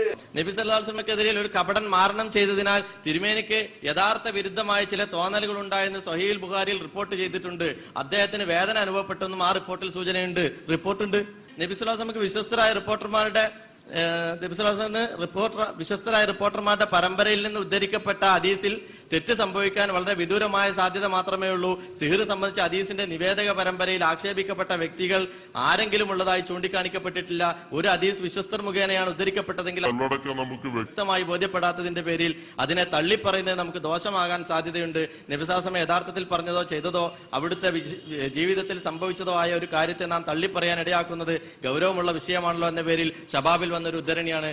ഇപ്പൊ ഷബാബിൽ വരുന്നത് ഇവിടെ ഉദ്ധരിച്ച് ഷബാബില് ചെറിയമുണ്ട് അബ്ദുൽ ഹമീദ് മദനി ആ ഭക്തി കൈകാര്യം ചെയ്യുന്നുണ്ട്. അപ്പൊ അദ്ദേഹത്തിന് വ്യക്തിപരമായ ചില അഭിപ്രായങ്ങൾ ആ ചോദ്യത്തെടുത്ത് കൊടുക്കാറുണ്ട്. പക്ഷെ അപ്പൊ അതിനപ്പൊ തന്നെ എതിർത്ത് ലേഖനം കൊടുക്കാറുണ്ട്. 2005 ജനുവരി 21 ഷബാബിന്റെ വിശദീകരണ കുറിപ്പെന്ന വ്യാജേന രണ്ടുപേരും പറയുന്ന തീയതിയിലെ വ്യത്യാസം ശ്രദ്ധിക്കുക. 2005 ജനുവരി 28 എന്ന് മൻസൂറും ഫെബ്രുവരി 4 എന്ന് അലിയും. രണ്ടുപേരുമാകട്ടെ ആ തിരുത്തിയ ഭാഗം വായിക്കുന്നുമില്ല. ഇതിന്റെ തൊട്ടടുത്ത ലക്കത്തിൽ തന്നെ വളരെ വിശദമായൊരു വിശദീകരണ കുറിപ്പ് കൊടുത്തിട്ടുണ്ട് എന്നുള്ളതാണ് ഈ ഒരു ഉദ്ധരണിയെ കുറിച്ച് പറയാനുള്ളത്. തൊട്ടടുത്ത ലക്കത്തിൽ പിന്നീട് ഇറങ്ങുന്ന തൊട്ടടുത്ത ഷബാബ് ജനുവരി 28 ഇത് ജനുവരി 21 ജനുവരി 28 ഷബാബിൽ തന്നെ അതിനുള്ള വിശദീകരണ കുറിപ്പ് ഷബാബ് പ്രസിദ്ധീകരിച്ചിട്ടുണ്ടെന്നുള്ള. ഇതേ രീതിയിൽ തന്നെയാണ് 2005 ജനുവരി 21 സിഹറും ഹദീസും എന്ന വിഷയത്തിൽ പി അബ്ദുറഹ്മാൻ വെള്ളയിൽ ചോദിച്ചതിന് ഷബാബിൽ ചെറിയമുണ്ട നൽകിയിട്ടുള്ള ഉത്തരം അതിന്റെ യഥാർത്ഥത്തിലുള്ള വിശദീകരണ കുറിപ്പ് സിഹറും ഹദീസും എന്ന ആ വിശദീകരണ കുറിപ്പ് 2005 ഫെബ്രുവരി 4 ഷബാബിൽ കൃത്യമായി കൊടുത്തിട്ടുണ്ട് എന്നതാണ്. അതുകൂടി വായിച്ചു നോക്കിയാൽ എന്താണ് മുജാഹിദ് പ്രസ്ഥാനം ISM-ന് ഷബാബിന് സിഹറുമായി ബന്ധപ്പെടുത്തി പറയാനുള്ളത് എന്ന് കൃത്യമായി ബോധ്യപ്പെടും. ചെറിയമുണ്ടം ഷബാബിൽ കൊടുത്ത മറുപടി തെറ്റായി പോയി, അത് തിരുത്തിയിട്ടുണ്ട് എന്നാണോ നാം കരുതേണ്ടത്? എങ്കിൽ അതിനും നിർവാഹമില്ല. ചെറിയമുണ്ടം പറയുന്നത് ശ്രദ്ധിക്കുക. ചെറിയമുണ്ടത്തെ ഫോണിൽ വിളിച്ചു ചോദിച്ചപ്പോഴും അദ്ദേഹം പറയുന്നത് ബുഖാരിയിലെ ഹദീസുകൾ ഖുർആനിനെതിരാണെന്ന് പറയാൻ എനിക്ക് പ്രയാസമുണ്ട് എന്നാണ്. ഈ ബുഖാരിയിലെ ഖുർആൻ നബി സല്ലല്ലാഹു അലൈഹി വസല്ലമക്ക് സിഹർ ബാധിച്ചെന്ന ഹദീസ് ഖുർആന് വിരുദ്ധമാണെന്ന് പറയുന്നുണ്ട്. ഇതിനെ കുറിച്ച് എന്താണ് ഉസ്താദ്? എനിക്ക് ഉറപ്പിച്ച് പറയാൻ കഴിയില്ല. അപ്പോഴത് ആ സിഹർ ആ നബിക്ക് സിഹർ ബാധിച്ച ഹദീസ് നമുക്ക് തള്ളിക്കളയാൻ കഴിയുമോ? ഹദീസ് തള്ളിയാന്നൊക്കെ പറയുന്നത് അങ്ങനെ ഒരു ഉൾക്കമട്ടിൽ ചെയ്യാവുന്ന കാര്യമല്ല. കാരണം ഹദീസുകളെ സംബന്ധിച്ച് അതിന്റെ വ്യവസ്ഥകളും ചിട്ടകളും ഒക്കെ ഉണ്ട്. അപ്പോ പൂർവ്വകാല പണ്ഡിതന്മാര് പല മാനദണ്ഡങ്ങളും വെച്ചിട്ടാണ് ഹദീസിനും രേഖപ്പെടുത്തിയിട്ടുള്ളത്. അപ്പൊ അതുകൊണ്ട് നമുക്ക് പെട്ടെന്ന് എന്തെങ്കിലും തോന്നുന്നതിന് അടിസ്ഥാനത്തിൽ ഹദീസ് സ്വീകാര്യമല്ല എന്നൊക്കെ പറയാൻ എനിക്ക് പ്രയാസമുണ്ട്. അങ്ങനെ പറയാൻ ധൈര്യമുള്ളവർ പറഞ്ഞു നടന്നോട്ടെ. ലബീദ് ബിൻ ആസം എന്ന് പറഞ്ഞ യഹൂദി നബിക്ക് സെഹർ ചെയ്തിട്ട് അയാൾ സെഹർ ചെയ്തതിന്റെ കാരണത്താൽ നബിക്ക് ചെയ്യാത്ത ഓരോ കാര്യങ്ങൾ ചെയ്തു എന്നും അങ്ങനെ ഓരോ തോന്നിയെന്നൊക്കെ പറഞ്ഞാൽ അത് അയാളുടെ സെഹർ നബിയുടെ ബുദ്ധിയിൽ പലിച്ചു എന്നും അതിൽ അയാൾ വിജയിച്ചിരിക്കുന്ന അർത്ഥം. അപ്പോൾ ഖുർആന്റെ ആശയത്തിന് എതിരാണത്. അങ്ങനെ വന്നാൽ നമ്മൾ എന്ത് ചെയ്യണം? ഹദീസിന്റെ പരമ്പര ശരിയാണ്, അതേ അവസരം ഖുർആന്റെ ആശയത്തിന് എതിരാണ്. സിഹറിന്റെ വിഷയത്തിൽ നേതാക്കൾക്കിടയിലുള്ള വൈരുദ്ധ്യങ്ങൾ എത്രമാത്രം പരിഹാസകരം. ശ്രദ്ധിക്കുക. ഇനി ബുഖാരിയിലെ ഹദീസില്ലേ എന്ന ബുഖാരിയിൽ ഹദീസ് വന്നിട്ടുണ്ട്. പ്രവാചകൻ സല്ലല്ലാഹു അലൈഹി വസല്ലമക്ക് സിഹർ ബാധിച്ചു, ഒരു ജൂതൻ സിഹർ ചെയ്തു. റസൂലുള്ളാഹിക്ക് സിഹർ ബാധിച്ചു എന്ന പരാമർശങ്ങളെ നമ്മൾ തള്ളിക്കളയും. റസൂലുള്ളാഹിക്ക് സിഹർ ബാധിച്ചു എന്ന പരാമർശങ്ങളെ നമ്മൾ തള്ളിക്കളയുന്നില്ല. പരമ്പര ശരിയായതുകൊണ്ട് മർദൂദ് എന്ന് പറഞ്ഞ് തള്ളിക്കളയാതെ റസൂലുള്ളാഹിക്ക് സിഹർ ബാധിച്ചു എന്ന പരാമർശങ്ങളെ നമ്മൾ തള്ളിക്കളയും. മുഹമ്മദ് നബിക്ക് സിഹർ വലിച്ചു പറഞ്ഞ സനദിന് എന്താണ് പോക്കാം? തള്ളിക്കളയുന്നില്ല. പരമ്പര ശരിയായതുകൊണ്ട് മർദൂദ് എന്ന് പറഞ്ഞ് തള്ളിക്കളയാതെ മുഹമ്മദ് നബിക്ക് സിഹർ വലിച്ചു പറഞ്ഞ സനദിന് എന്താണ് പോക്കാം? കാരണം ഇഷാമുൻ അൻ അബീന്റെ സനദ് നിരുവാദികൾ സ്വീകരിക്കാൻ ഷാഫി അല്ലൂബ പറയുന്നുണ്ട്. അങ്ങനെ വന്നാൽ നമ്മൾ എന്ത് ചെയ്യണം? ഹദീസിന്റെ പരമ്പര ശരിയാണ്.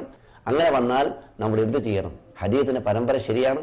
അങ്ങനെ വന്നാൽ നമ്മൾ എന്ത് ചെയ്യണം? ഹദീസിന്റെ പരമ്പര ശരിയാണ്. ഇനി ബുഖാരിയിലെ ഹദീസില്ലേ എന്ന ബുഖാരിയിൽ ഹദീസ് വന്നിട്ടുണ്ട്. പ്രവാചകൻ സല്ലല്ലാഹു അലൈഹി വസല്ലമക്ക് സിഹർ ബാധിച്ചു, ഒരു ജൂതൻ സിഹർ ചെയ്തു. അള്ളാന്റെ റസൂലിന് വരെ സിഹർ ബാധിച്ചിട്ടുണ്ട് തുടങ്ങിയുള്ള ഒരുപാട് ആരോപണങ്ങൾ, അതിനൊക്കെ ചില വാറോലകൾ തെളിവുദ്ധരിച്ച് ആളുകളെ ഇപ്പോ വശത്താക്കണ പണിയാണ് വേറെ ഒരു ഭാഗത്ത് നടത്തുന്നത്. നോക്കൂ, നിങ്ങൾ നബിക്ക് സിഹിർ പറ്റി തോന്നലുണ്ടായി എന്ന് പറയുന്നത് ബുദ്ധിക്ക് നിരക്കാത്തതല്ലോ. എന്താ കാരണം? ഖുർആൻ നേരത്തെ ചൊല്ലിത്തന്നു മൂസാ നബി അലൈഹി സ്വലാമിന് തോന്നലുണ്ടായി എന്ന് പേടിച്ചു എന്ന്. അതുപോലെ മറ്റൊരു പ്രവാചകനും തോന്നലുണ്ടായി അത്ര പറഞ്ഞു. അദ്ദേഹത്തിന് വേറെ ഒന്നും ചെയ്തിട്ടില്ല. തോന്നലുണ്ടായി, താൻ ചെയ്ത കാര്യം ചെയ്തോ ചെയ്യാത്ത കാര്യം ചെയ്തില്ലേ എന്നൊരു തോന്നലുണ്ടായി. അത് മാനുഷികമാണ്. ഇദ്ദേഹം മനുഷ്യനാണ്, മലക്കല്ല. മറവി സംഭവിക്കാറുണ്ട്, എറിഞ്ഞ് മേല് തട്ടിയാൽ വേദനിക്കും. അതുപോലെ ഇദ്ദേഹത്തിന് ഇതുണ്ടായി, ഒരു കുഴപ്പമില്ല, സംഭവിക്കാവുന്നതാണ്, ഉണ്ടാവാം ബുദ്ധിപരമായി. നബി സല്ലല്ലാഹു അലൈഹി വസല്ലമക്കെതിരെയുള്ള ഒരു കപടൻ മാരണം ചെയ്തതിനാൽ തിരുമേനിക്ക് യാഥാർത്ഥ്യ വിരുദ്ധമായ ചില തോന്നലുകൾ ഉണ്ടായെന്ന് സ്വഹീഹുൽ ബുഖാരിയിൽ ഹദീസ് നമ്പർ 5763 റിപ്പോർട്ട് ചെയ്തിട്ടുണ്ട്. അദ്ദേഹത്തിന് വേദന അനുഭവപ്പെട്ടു എന്നും ആ റിപ്പോർട്ടിൽ സൂചനയുണ്ട്.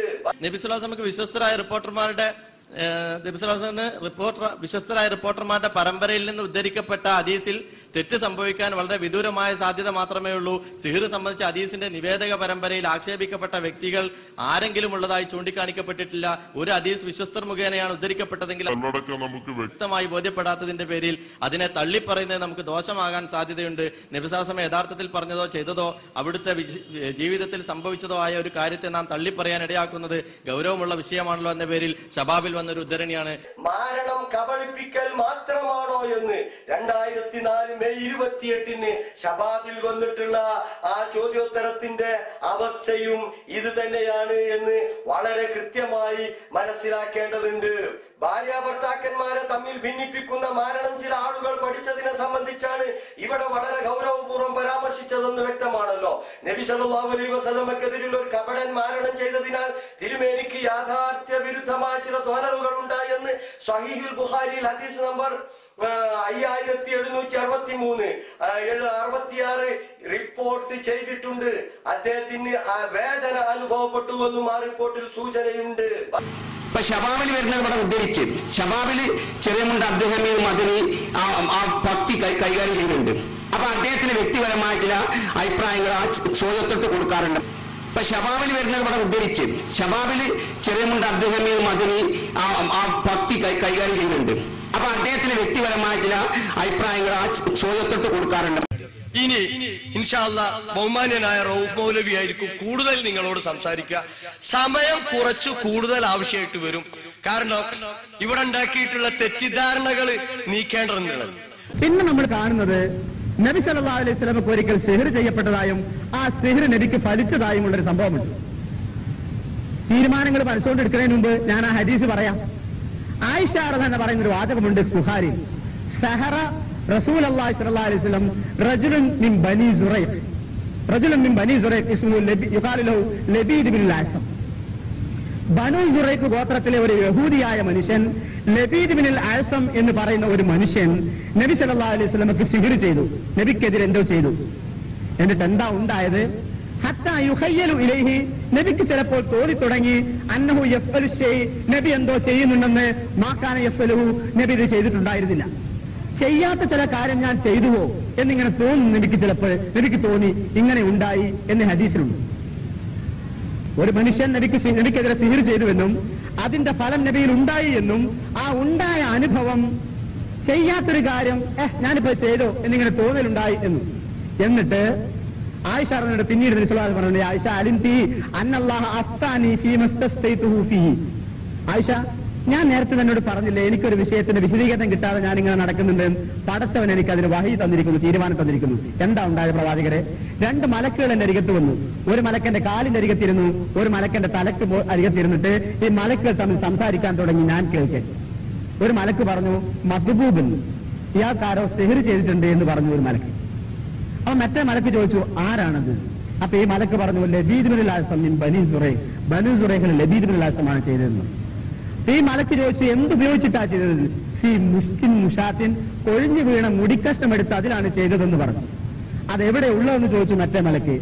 ദീ അർവാൻ എന്ന് പറയുന്ന ഒരു കിണറുണ്ട് കുറച്ചപ്പുറത്ത്, ദീ അർവാന്റെ കിണർ. ആ കിണറിനുള്ളിൽ കുഴിച്ചിട്ടിരിക്കുകയാണെന്ന് പറഞ്ഞു. നബി സല്ലല്ലാഹു അലൈഹി വസല്ലം സഹാബികളെ വിളിച്ചു പറഞ്ഞു ആ കിണറിൽ പോയിട്ട് തപ്പാൻ വേണ്ടി പറഞ്ഞു. ആ കിണറിൽ പോയി തപ്പി നോക്കിയപ്പോ അങ്ങനത്തെ എന്തോ ഈത്തപ്പനയുടെ കൂമ്പാളയില്ലേ, ആദ്യത്തെ ചെറിയ പോള, ആ പോളയിൽ എന്തോ ചെയ്തു വെച്ച കെട്ടും മന്ത്രം എല്ലാം കൂടി എന്തോ ഒരു സാധനം ഉണ്ടായിരുന്നുവെന്നും ആ കിണറ്റിലെ വെള്ളം പിന്നെ മൈലാഞ്ചി പോലെ ചുവന്നു നിന്നിരുന്നു എന്നും ആ ഹദീസിലുണ്ട്. ഇത്രയും എത്ര സമയമാണ് ഇതുണ്ടായത്? ഒരു വിശദീകരണം എവിടെയില്ല. മാസങ്ങളോളം കള്ളക്കഥയാണ്, മാസങ്ങളോളൊന്നും പറയാൻ പറ്റില്ല. ഏതാനും മണിക്കൂറുകളോ ഒരു ദിവസത്തിന്റെ ഭാഗമോ എങ്ങാണ്ട് ഇങ്ങനെ തോന്നലുണ്ടായി, അപ്പോഴേക്ക് തന്നെ പൂർത്തീകരിക്കപ്പെടുകയും. ഇവിടെ നിങ്ങളെ എന്റെ നമ്മളെല്ലാരെയും തലക്കുണ്ടാകുന്ന ഒരു ചോദ്യം എന്താണ്? മുഹമ്മദ് മുസ്തഫ സല്ലല്ലാഹു അലൈഹി വസല്ലമയെ പോലെയുള്ള ഒരു പ്രവാചകന് ഇങ്ങനത്തെ ഒരു സിഹിർ ആരെങ്കിലും ചെയ്തൊരു സിഹിർ ബാധിക്കുകയാണെങ്കിൽ അദ്ദേഹം വഹി അനുസരിച്ച് പറയുന്നത് സംസാരിക്കുമ്പോഴേ അതിൽ തെറ്റുകൾ സംഭവിക്കാൻ സാധ്യതയില്ലേ? അല്ലാതെ പ്രവാചകനല്ലേ ഇദ്ദേഹം? അങ്ങനെ സംഭവിക്കാമോ? അങ്ങനെ സംഭവിച്ചെന്ന് പറയാൻ പറ്റുമോ? അല്ലെങ്കിൽ സാധ്യമാണോ എന്നൊക്കെയാണ്. ഒന്ന് സാവധാനം നോക്കുക. ഒരു ഹദീസ് അത് നാം സ്വീകരിക്കുന്നതിനെടുക്കുന്ന മാനദണ്ഡം ആ ഹദീസിന്റെ പരമ്പര ശരിയാണോ എന്നാണ്. സനദ് എന്ന് പറയും അറബിയിൽ. നീട്ടല്ല, ഞാൻ ഒരു വാദവും പറയാതിരിക്കാൻ എനിക്ക് പറ്റില്ല. സനദ്, അതായത് ഇമാം ബുഖാരി റിപ്പോർട്ട് ചെയ്യുന്ന ഒരു ഹദീസിൽ ബുഖാരി മുതൽക്ക് നബി വരെ എത്തുന്ന ഗുരുനാഥന്മാരുടെ ഒരു ശൃംഖലയുണ്ടാവും. ആ ശൃംഖലയിലെ എല്ലാ ആളുകളും സത്യസന്ധരാണെങ്കിൽ ആ ഹദീസ് സഹിയാണെന്ന് പറയും, സ്വീകരിക്കപ്പെടുകയും ചെയ്യും. മുസ്ലിം ലോകത്തൊരു പൊതു തീരുമാനമുണ്ട്.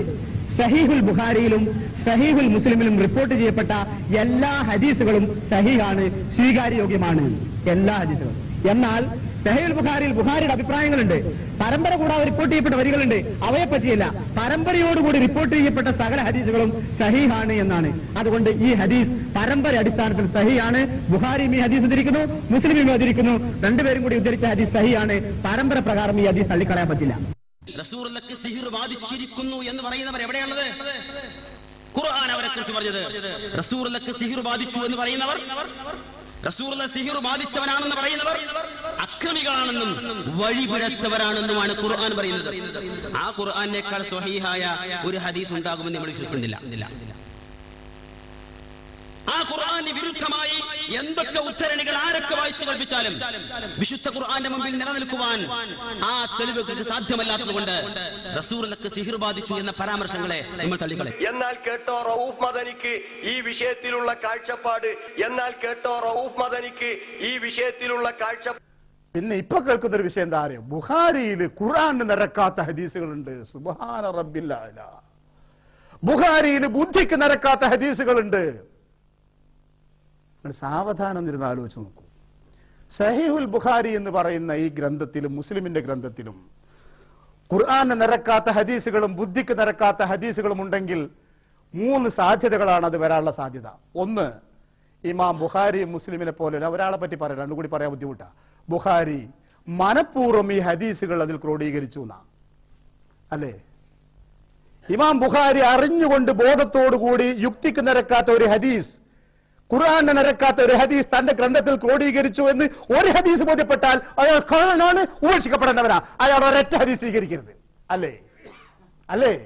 മനഃപൂർവ്വം ഖുർആൻ ധിക്കാരമാകുന്ന, ഖുർആൻ എതിരാകുന്ന ഒരു വാചകം തന്റെ പുസ്തകത്തിൽ എഴുതി ചേർത്താൽ പിന്നെ ആ പുസ്തകം ചവറ്റുകൊട്ടയില്ല, ആ ഹദീസല്ല, ആ പുസ്തകമേ വലിച്ചെറിയണം. ആ സാധ്യതയില്ല. പിന്നെ അയാൾക്ക് അബദ്ധം പറ്റണം, വിവരമില്ലാഞ്ഞിട്ട് അബദ്ധം പറ്റണം.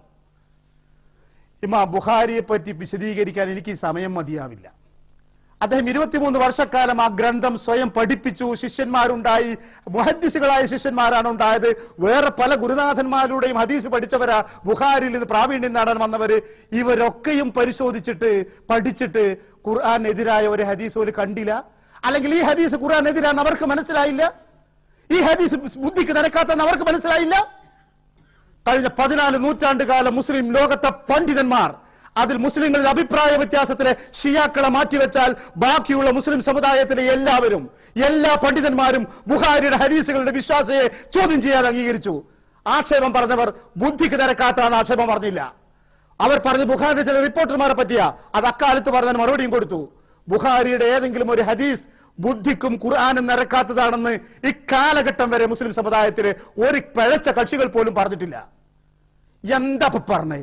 കഴിഞ്ഞ 14 നൂറ്റാണ്ട് കാലം മുസ്ലിം ലോകത്തെ ദീനിയിലേക്കും ന്യായത്തിലേക്കും ശരിയായ നന്മയുടെ മാർഗത്തിലേക്ക് നയിച്ച ഇബ്നു തൈമിയ്യ റഹ്മത്തുള്ളാഹിയെ പോലെ, മുഹമ്മദ് അബ്ദുൽ വഹാബ് റഹ്മത്തുള്ളാഹിയെ പോലെയുള്ള പ്രഗത്ഭമതികളായ പരിഷ്കർത്താക്കൾ, തിന്മകൾക്കെതിരെ അടരാടിയവർ കടന്നു വന്നിട്ട് പ്രാവീണ്യം നേടിയ പണ്ഡിതന്മാരുണ്ടായിട്ട് അവർക്കാർക്കും മനസ്സിലായില്ലേ ബുഖാരിയില് ഖുർആൻ നിരക്കാത്ത ഹദീസ് ഉണ്ടെന്ന്, ബുദ്ധിക്ക് നിരക്കാത്ത ഉണ്ടെന്ന്?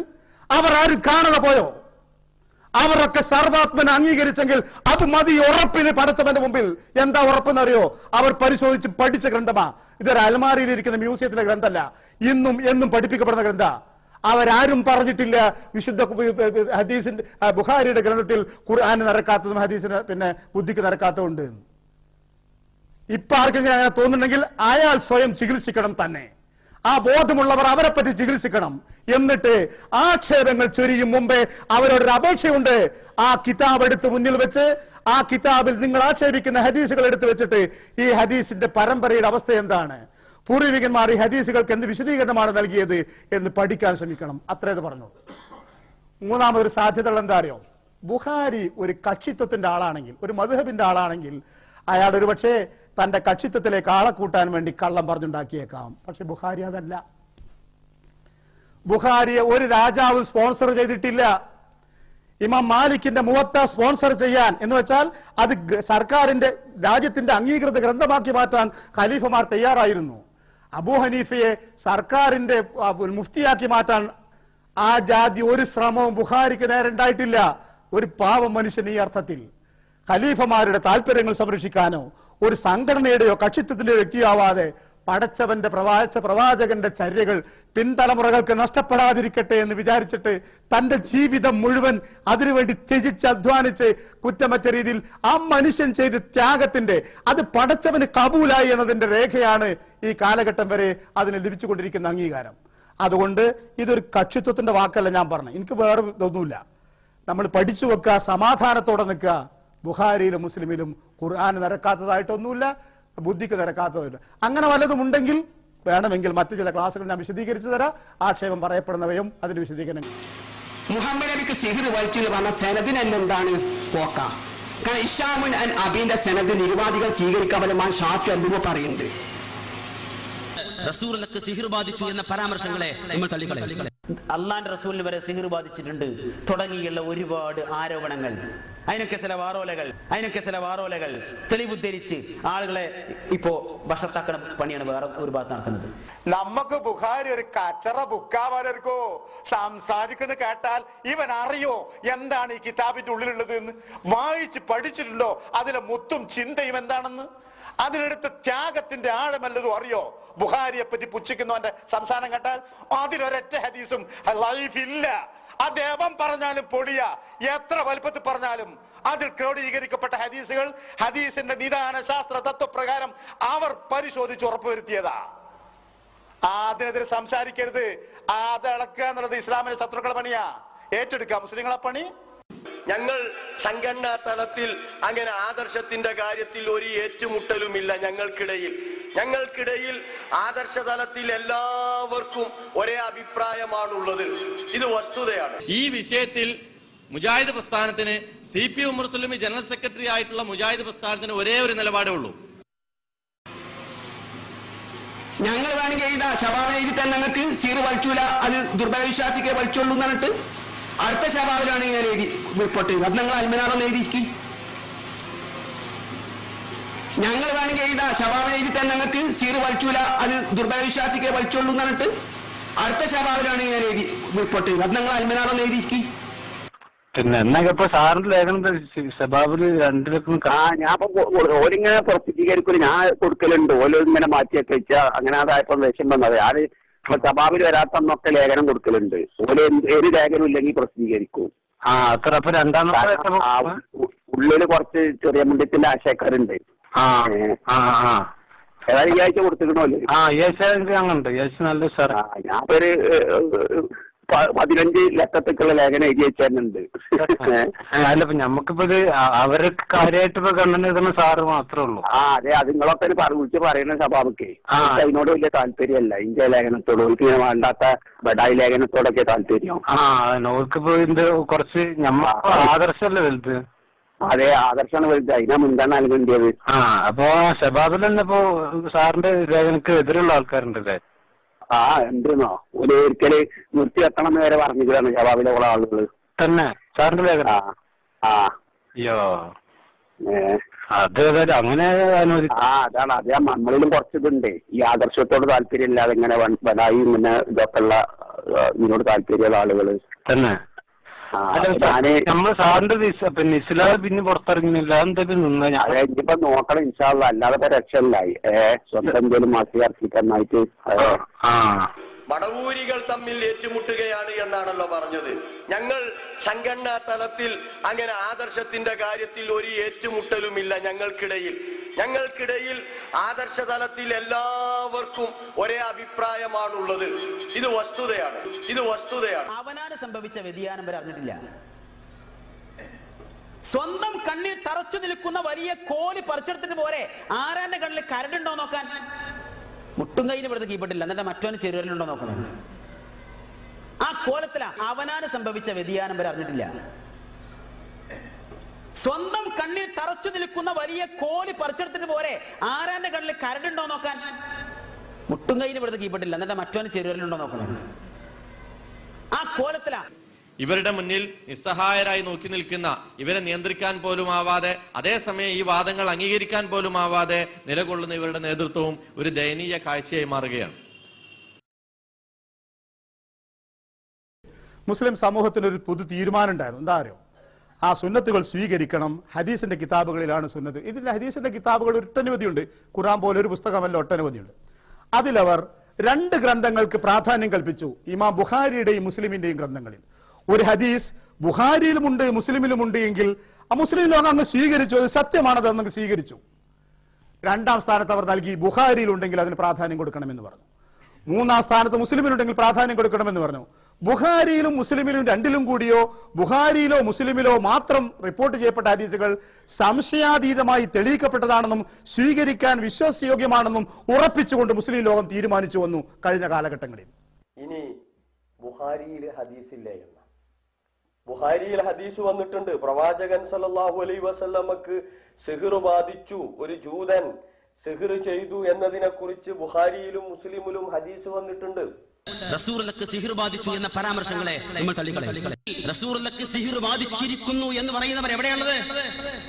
ഖുർആൻ അവരെ കുറിച്ച് പറഞ്ഞത് റസൂലുള്ളാഹിക്ക് സിഹ്ർ ബാധിച്ചു എന്ന് പറയുന്നവർ, റസൂലുള്ളാഹി സിഹ്ർ ബാധിച്ചവനാണെന്ന് പറയുന്നവർ അക്രമികളാണെന്നും വഴിപിഴച്ചവരാണെന്നുമാണ് ഖുർആൻ പറയുന്നത്. ആ ഖുർആനേക്കാൾ സ്വഹീഹായ ഒരു ഹദീസ് ഉണ്ടാകുമെന്ന് നമ്മൾ വിശ്വസിക്കുന്നില്ല. നബി സല്ലല്ലാഹു അലൈഹി വസല്ലമക്ക് സിഹ്ർ ബാധിച്ചുവെന്ന ഹദീസ് റിപ്പോർട്ട് ചെയ്ത ബുഖാരിയും മുസ്ലിമും അതെടുത്തുദ്ധരിച്ച ശബാബും റഊഫ് മദനിയും ചെറിയമുണ്ടം ഹമീദ് മദനിയും പൂർവ്വസൂരികളും ഖുർആൻ പറഞ്ഞ അക്രമികളുടെ കൂട്ടത്തിൽ പെട്ടവരാണോ? ഈ വാദങ്ങളൊക്കെ വെറുതെ എടുത്തുദ്ധരിച്ചിട്ട് എന്ത് ചെയ്യുന്നു? സലാം സുല്ലമി ഹദീസ് നിഷേധിയാണ് എന്ന് വരുത്തി തീർക്കാൻ ശ്രമിക്കുന്നു. അപ്പം നമ്മളാരും ഹദീസുകളെ നിഷേധിക്കുന്നില്ല. പിന്നെ നബിക്ക് സിഹിർ വലിച്ചെന്നുള്ള ഹദീസാണ്. അത് ഞാൻ അതിന്റെ സനദിന്റെ അടിസ്ഥാനത്തിലും ആശയത്തിന്റെ അടിസ്ഥാനത്തിലും ഞാൻ ദുർബലമാണ്, അസ്വീകാര്യമാണ് എന്ന് ഞാൻ എഴുതിയിട്ടുണ്ട്. അത് എഴുതിയത് കൊണ്ട് മുജാഹിദ് പ്രസ്ഥാനം പിന്തുടർന്ന ആശയാദർശത്തിന് എന്താ കൂട്ടരെ എന്താ കുഴപ്പം സംഭവിച്ചുള്ളത്? ഈ വിഷയത്തിൽ വിൽപ്പത്തിയും പ്രാവീണ്യവുമുള്ള അതിപ്രഗത്ഭരായ മതപണ്ഡിതന്മാർ കടന്നു വരികയും ഇബ്നു തീമിയെ പോലെയുള്ള പ്രഗത്ഭമതികളായ പരിഷ്കർത്താക്കളായ പണ്ഡിതന്മാർ വരെ ലോകത്ത് വന്ന് മുസ്ലിം ലോകത്തിന് ദീനിന്റെ കാര്യങ്ങൾ പഠിപ്പിക്കുകയും ചെയ്തപ്പോഴും ഏകകണ്ഠമായി പറഞ്ഞു, ബുഖാരിയാണോ മുസ്ലിമാണോ പിന്നെ ചോദ്യം ചെയ്യേണ്ടതില്ല, അത് സ്വീകരിച്ചോളണം. ആ അന്വേഷണങ്ങളും അതിനെക്കുറിച്ചുള്ള പഠനങ്ങളും അവർ നടത്തിക്കഴിഞ്ഞു. അവർ ജീവിച്ച കാലഘട്ടത്തിലും തീരുമാനിച്ചു കഴിഞ്ഞതാണ് അതിനെപ്പറ്റിയുള്ള അന്വേഷണങ്ങൾ. സ്വീകരിച്ചോളൂ സമാധാനത്തോടുകൂടി. ഖുർആൻ കഴിഞ്ഞാൽ ഏറ്റവും വിശ്വാസയോഗ്യമായ ഗ്രന്ഥം ബുഖാരി, അത് കഴിഞ്ഞാൽ ഏറ്റവും വിശ്വാസയോഗ്യമായ ഗ്രന്ഥം മുസ്ലിം. ഈ രൂപത്തിലാണ് ഇത്രയും കാലം കഴിഞ്ഞു വന്നത്. കേരളത്തിലെ സലഫി പണ്ഡിതന്മാരും ഈ വിഷയത്തിൽ മാറ്റമൊന്നും ഉണ്ടായിട്ടില്ല. അവരും അങ്ങനെ തന്നെയാണ് പഠിപ്പിച്ചത്. ഞങ്ങളൊക്കെ ഗുരുനാഥന്മാർ ഞങ്ങൾക്ക് നൽകിയ പാഠങ്ങളും അങ്ങനെ തന്നെ. മറിച്ച് ഹദീസ് നിദാന ശാസ്ത്രത്തിന്റെ അടിസ്ഥാനത്തിൽ മുൻഗാമികളായ പണ്ഡിതന്മാർ ഇന്ന ഹദീസുകൾക്ക് പോരായ്മയുണ്ട് എന്ന് പറഞ്ഞിട്ടുണ്ടെങ്കിൽ അത് വിശദീകരിച്ചു കൊടുക്കുക മാത്രമാണ് സലാം സുല്ലമി അടക്കമുള്ളവർ ചെയ്തിട്ടുള്ളത്. ബുഖാരിയെ പരിശോധിക്കുകയും ആക്ഷേപിക്കുകയും കുറ്റപ്പെടുത്തുകയും ചെയ്ത പണ്ഡിതന്മാരുണ്ടായിട്ടുണ്ട്. പക്ഷെ അതിനൊക്കെ തന്നെ സൂക്ഷ്മമായ അവരുടെ തെറ്റിദ്ധാരണകൾ നീക്കും വിധത്തിൽ വിശദീകരണങ്ങൾ പറഞ്ഞിരിക്കുന്ന ഗ്രന്ഥങ്ങളും അതിന്റെ അദ്ദേഹം ജീവിച്ചിരുന്ന സമയത്ത് അദ്ദേഹം തന്നെ വിശദീകരണങ്ങൾ നൽകിയിട്ടുണ്ട്. അപ്പൊ ആ സംശയവും ബാക്കിയില്ല. ബുഖാരിയെ പരിശോധിക്കുകയും ആക്ഷേപിക്കുകയും കുറ്റപ്പെടുത്തുകയും ചെയ്ത പണ്ഡിതന്മാരുണ്ടായിട്ടുണ്ട്. പക്ഷെ അതിനൊക്കെ തന്നെ സൂക്ഷ്മമായ അവരുടെ തെറ്റിദ്ധാരണകൾ നീക്കും വിധത്തിൽ വിശദീകരണങ്ങൾ പറഞ്ഞിരിക്കുന്ന ഗ്രന്ഥങ്ങളും അതിന്റെ അദ്ദേഹം ജീവിച്ചിരുന്ന സമയത്ത് അദ്ദേഹം തന്നെ വിശദീകരണങ്ങൾ നൽകിയിട്ടുണ്ട്. അപ്പൊ ആ സംശയവും ബാക്കിയില്ല. ഇവരുടെ മുന്നിൽ നിസ്സഹായരായി നോക്കി നിൽക്കുന്ന, ഇവരെ നിയന്ത്രിക്കാൻ പോലും ആവാതെ, അതേസമയം ഈ വാദങ്ങൾ അംഗീകരിക്കാൻ പോലും ആവാതെ നിലകൊള്ളുന്ന ഇവരുടെ നേതൃത്വവും ഒരു ദയനീയ കാഴ്ചയായി മാറുകയാണ്. മടവൂർ വിഭാഗം നേതാക്കൾ ഭിന്നാഭിപ്രായത്തിൽ വിത്ത് സോളിഡ് എവിഡൻസ്. കാണുക ശരിയും തെറ്റും. സിപിക്ക് സനത് ശരിയാണ്, തള്ളുന്നില്ല. പക്ഷേ ഖുർആനിനെതിരാണ്. സുല്ലമിക്ക് സനത് പോക്കാണ്, സ്വീകാര്യമല്ല, ഖുർആനിനെതിരാണ്. കരിബിലാക്കലും അലികളും ഹദീസ് തള്ളുന്നു, ഖുർആനിന് എതിരാണ്. ചെറിയ മുണ്ടം സനത് ശരിയാണ്, തള്ളുന്നില്ല, ഖുർആനിന് എതിരല്ല. റഊഫ് മദനി സനത് ശരിയാണ്, തള്ളുന്നില്ല, ഖുർആനിന് എതിരല്ല. ഇനി ഇത്തരത്തിലുള്ള വാദങ്ങൾ ആദർശത്തിന് നിരക്കാത്ത വാദങ്ങൾ ഉന്നയിച്ചിട്ട് റൌഫ് മൗലവിനെ ഇടക്കിടക്ക് നീക്ക് കൊണ്ടുവരും. റൌഫ് മൗലവി പറഞ്ഞിട്ടുണ്ട്. റൌഫ് മൗലവി എന്താ പറഞ്ഞു കേട്ടു നിങ്ങൾ? നബിക്ക് സിഹിർ പറ്റി തോന്നലുണ്ടായി എന്ന് പറയുന്നത് ബുദ്ധിക്ക് നിരക്കാത്തതല്ലോ. എന്താ കാരണം? ഖുർആൻ നേരത്തെ ചൊല്ലിത്തന്നു മൂസാ നബി അലൈഹി ഇസ്ലാമിന് തോന്നലുണ്ടായി എന്ന് പേടിച്ചു എന്ന്. അതുപോലെ മറ്റൊരു പ്രവാചകനും തോന്നലുണ്ടായി എത്ര പറഞ്ഞു? അദ്ദേഹത്തിന് വേറെ ഒന്നും ചെയ്തിട്ടില്ല. തോന്നലുണ്ടായി, താൻ ചെയ്ത കാര്യം ചെയ്തോ ചെയ്യാത്ത കാര്യം ചെയ്തില്ലേ എന്നൊരു തോന്നലുണ്ടായി. അത് മാനുഷികമാണ്. ഇദ്ദേഹം മനുഷ്യനാണ്, മലക്കല്ല. മറവി സംഭവിക്കാറുണ്ട്, എറിഞ്ഞ് മേല് തട്ടിയാൽ വേദനിക്കും. അതുപോലെ ഇദ്ദേഹത്തിന് ഇതുണ്ടായി, ഒരു കുഴപ്പമില്ല, സംഭവിക്കാവുന്നതാണ്, ഉണ്ടാവാം ബുദ്ധിപരമായി. പിന്നെ നോക്കാനുള്ള ഖുർആനെതിരാണോ ഒരു ഹദീസ് എന്നാ? ഖുർആനിൽ പറഞ്ഞതിന് എതിരായിട്ടൊരു ഹദീസ് വന്ന് ഹദീസ് സ്വീകരിക്കേണ്ടതാണ്. ഖുർആനിൽ പറഞ്ഞില്ലേ, അവർ ആക്ഷേപം പറഞ്ഞില്ലേ നബിക്ക് സിഹിർ പറ്റിയിട്ടുണ്ട്. അതാ മുശ്രിക്കുകൾ പറഞ്ഞ നബിക്ക് സിഹിർ പറ്റിയിട്ടുണ്ട്, അങ്ങനത്തെ ഒരാളാണെന്ന്. പിന്നെ നമ്മൾ കുറെ കാലം കഴിഞ്ഞിട്ട് പറഞ്ഞു നബിക്ക് സിഹിർ പറ്റി എന്ന് പറഞ്ഞാൽ അത് യോജിച്ചു വരില്ലേ എന്നാണ്. ഒരു വ്യത്യാസമുണ്ട്. മക്ക മുശ്രിക്കുകൾ നബി സല്ലല്ലാഹു അലൈഹി വസല്ലമയെ പറ്റി സിഹിർ പറ്റി എന്ന് പറഞ്ഞത് മക്ക ജീവിത കാലഘട്ടത്തിലാണ്. ഈ സംഭവം നടക്കുന്നത് മദീനയിൽ വെച്ചാണ്. എന്ന് വെച്ചാൽ നബിയെ പറ്റി സാഹിർ എന്നോ ഖുർആനെ പറ്റി സിഹിർ എന്ന ആക്ഷേപം ഒരു മുശ്രിക്കും പറയാതെ അതൊക്കെ അവസാനിപ്പിച്ച ഒരു കാലഘട്ടം. അങ്ങനെ ഉണ്ടല്ലോ ചില ആക്ഷേപം ചില ആളുകൾക്ക് നേരെ ഉന്നയിച്ചിട്ട് പിന്നെ ആക്ഷേപിക്കുന്നവരെന്നെ നിർത്തുന്നത്. അതേമാതിരി ഇപ്പോൾ ഈ സംഭവം നടക്കുന്ന കാലഘട്ടത്തിൽ മക്കം ഫത്ത് അടക്കമുള്ള വിജയങ്ങളൊക്കെ കഴിഞ്ഞ കാലഘട്ടത്തിൽ നബിയെ പറ്റി ഒരാൾ പോലും സാഹിറ എന്ന് പറയുന്നില്ല, നബിക്ക് സിഹിർ പറ്റി എന്ന് ആക്ഷേപിക്കുന്നില്ല, ഖുർആനെ പറ്റി ആരും സിഹിർ എന്ന് പറയാത്തൊരു കാലഘട്ടത്തിൽ ലേശം മണിക്കൂറുകൾ നേരം നബിക്കൊരു തോന്നൽ പോലെ ഉണ്ടായി എങ്കിൽ അത് ഖുർആൻ എതിരാവുന്നില്ല. ഇനി നോക്കാനുള്ളത് വഹിയിൽ വല്ല തകരാറും തെറ്റും വരില്ലെന്നാ. അത് റബ്ബ് കാത്തിട്ടുണ്ടല്ലോ, നീ ധൃതിപ്പെടേണ്ടതില്ല.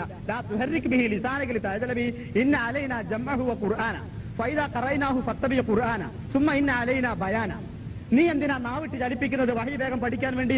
ഇത് നിന്റെ മനസ്സിൽ ഒരുമിച്ച് കൂട്ടി തരിക എന്നതും ചൊല്ലി തരിക എന്നതും വിശദീകരിച്ചു തരിക എന്നതും എന്റെ ബാധ്യതയാണ്. വിശുദ്ധ ഖുർആൻ കേടുകൂടാതെ നബി സല്ലല്ലാഹു അലൈഹി വസല്ലം മനസ്സിൽ സ്വരൂപിക്കുന്നതും നബി ഇത് പഠിച്ച് പറഞ്ഞു കൊടുത്ത് പ്രചരിപ്പിക്കുകയും പഠിപ്പിക്കുകയും ചെയ്യാന്നുള്ളത് പടച്ചോൻ ഏറ്റെടുത്ത കാര്യമാണ്. അതിന് തെറ്റുപറ്റില്ല. വല്ലാഹു യസ്മുക്, അള്ളാഹു കാക്കും. അതുകൊണ്ട് അവിടെ തെറ്റുപറ്റില്ല. മനസ്സിലായി? മുജാഹിദായിരുന്ന കാലഘട്ടത്തിൽ അദ്ദേഹം പ്രസംഗിച്ചതാ. പഴയ പ്രസംഗ ഓടിയാണ്, എന്നാൽ നല്ല ക്ലിയർ ഉണ്ട്. ഇത് നല്ല ക്ലിയർ ഉണ്ട്, കൃത്യമാണ്. അപ്പൊ ആ സത്യത്തിന്റെ മാർഗത്തിൽ റഊഫ് മദനി എന്ന് പ്രസംഗിച്ചതാണെന്ന് ചോദിക്കാൻ കാരണം ഈ ക്ലിപ്പിംഗ് ഇടുമ്പോ തന്നെ കൂടെ പറയാറുണ്ട് വർഷങ്ങൾക്ക് മുമ്പ് പ്രസംഗിച്ചതാണ്, ഇതിന്റെ ഓഡിയോ കാസറ്റേ ഉള്ളൂ, സൂക്ഷിച്ചു കേൾക്കണം എന്ന്. റഊഫ് മദനി ജീവിച്ചിരിക്കുന്നുണ്ട്. അബ്ദുൾ റഊഫ് മദനി ഖത്തറിൽ ജീവിച്ചിരിക്കുന്നുണ്ട്. ഏകദേശം വർഷത്തിൽ ഒരു തവണയെങ്കിലും പുളിക്കൽ വന്നു പോകുന്നുണ്ട്. നിങ്ങൾക്ക് വിളിച്ചു ചോദിക്കാം.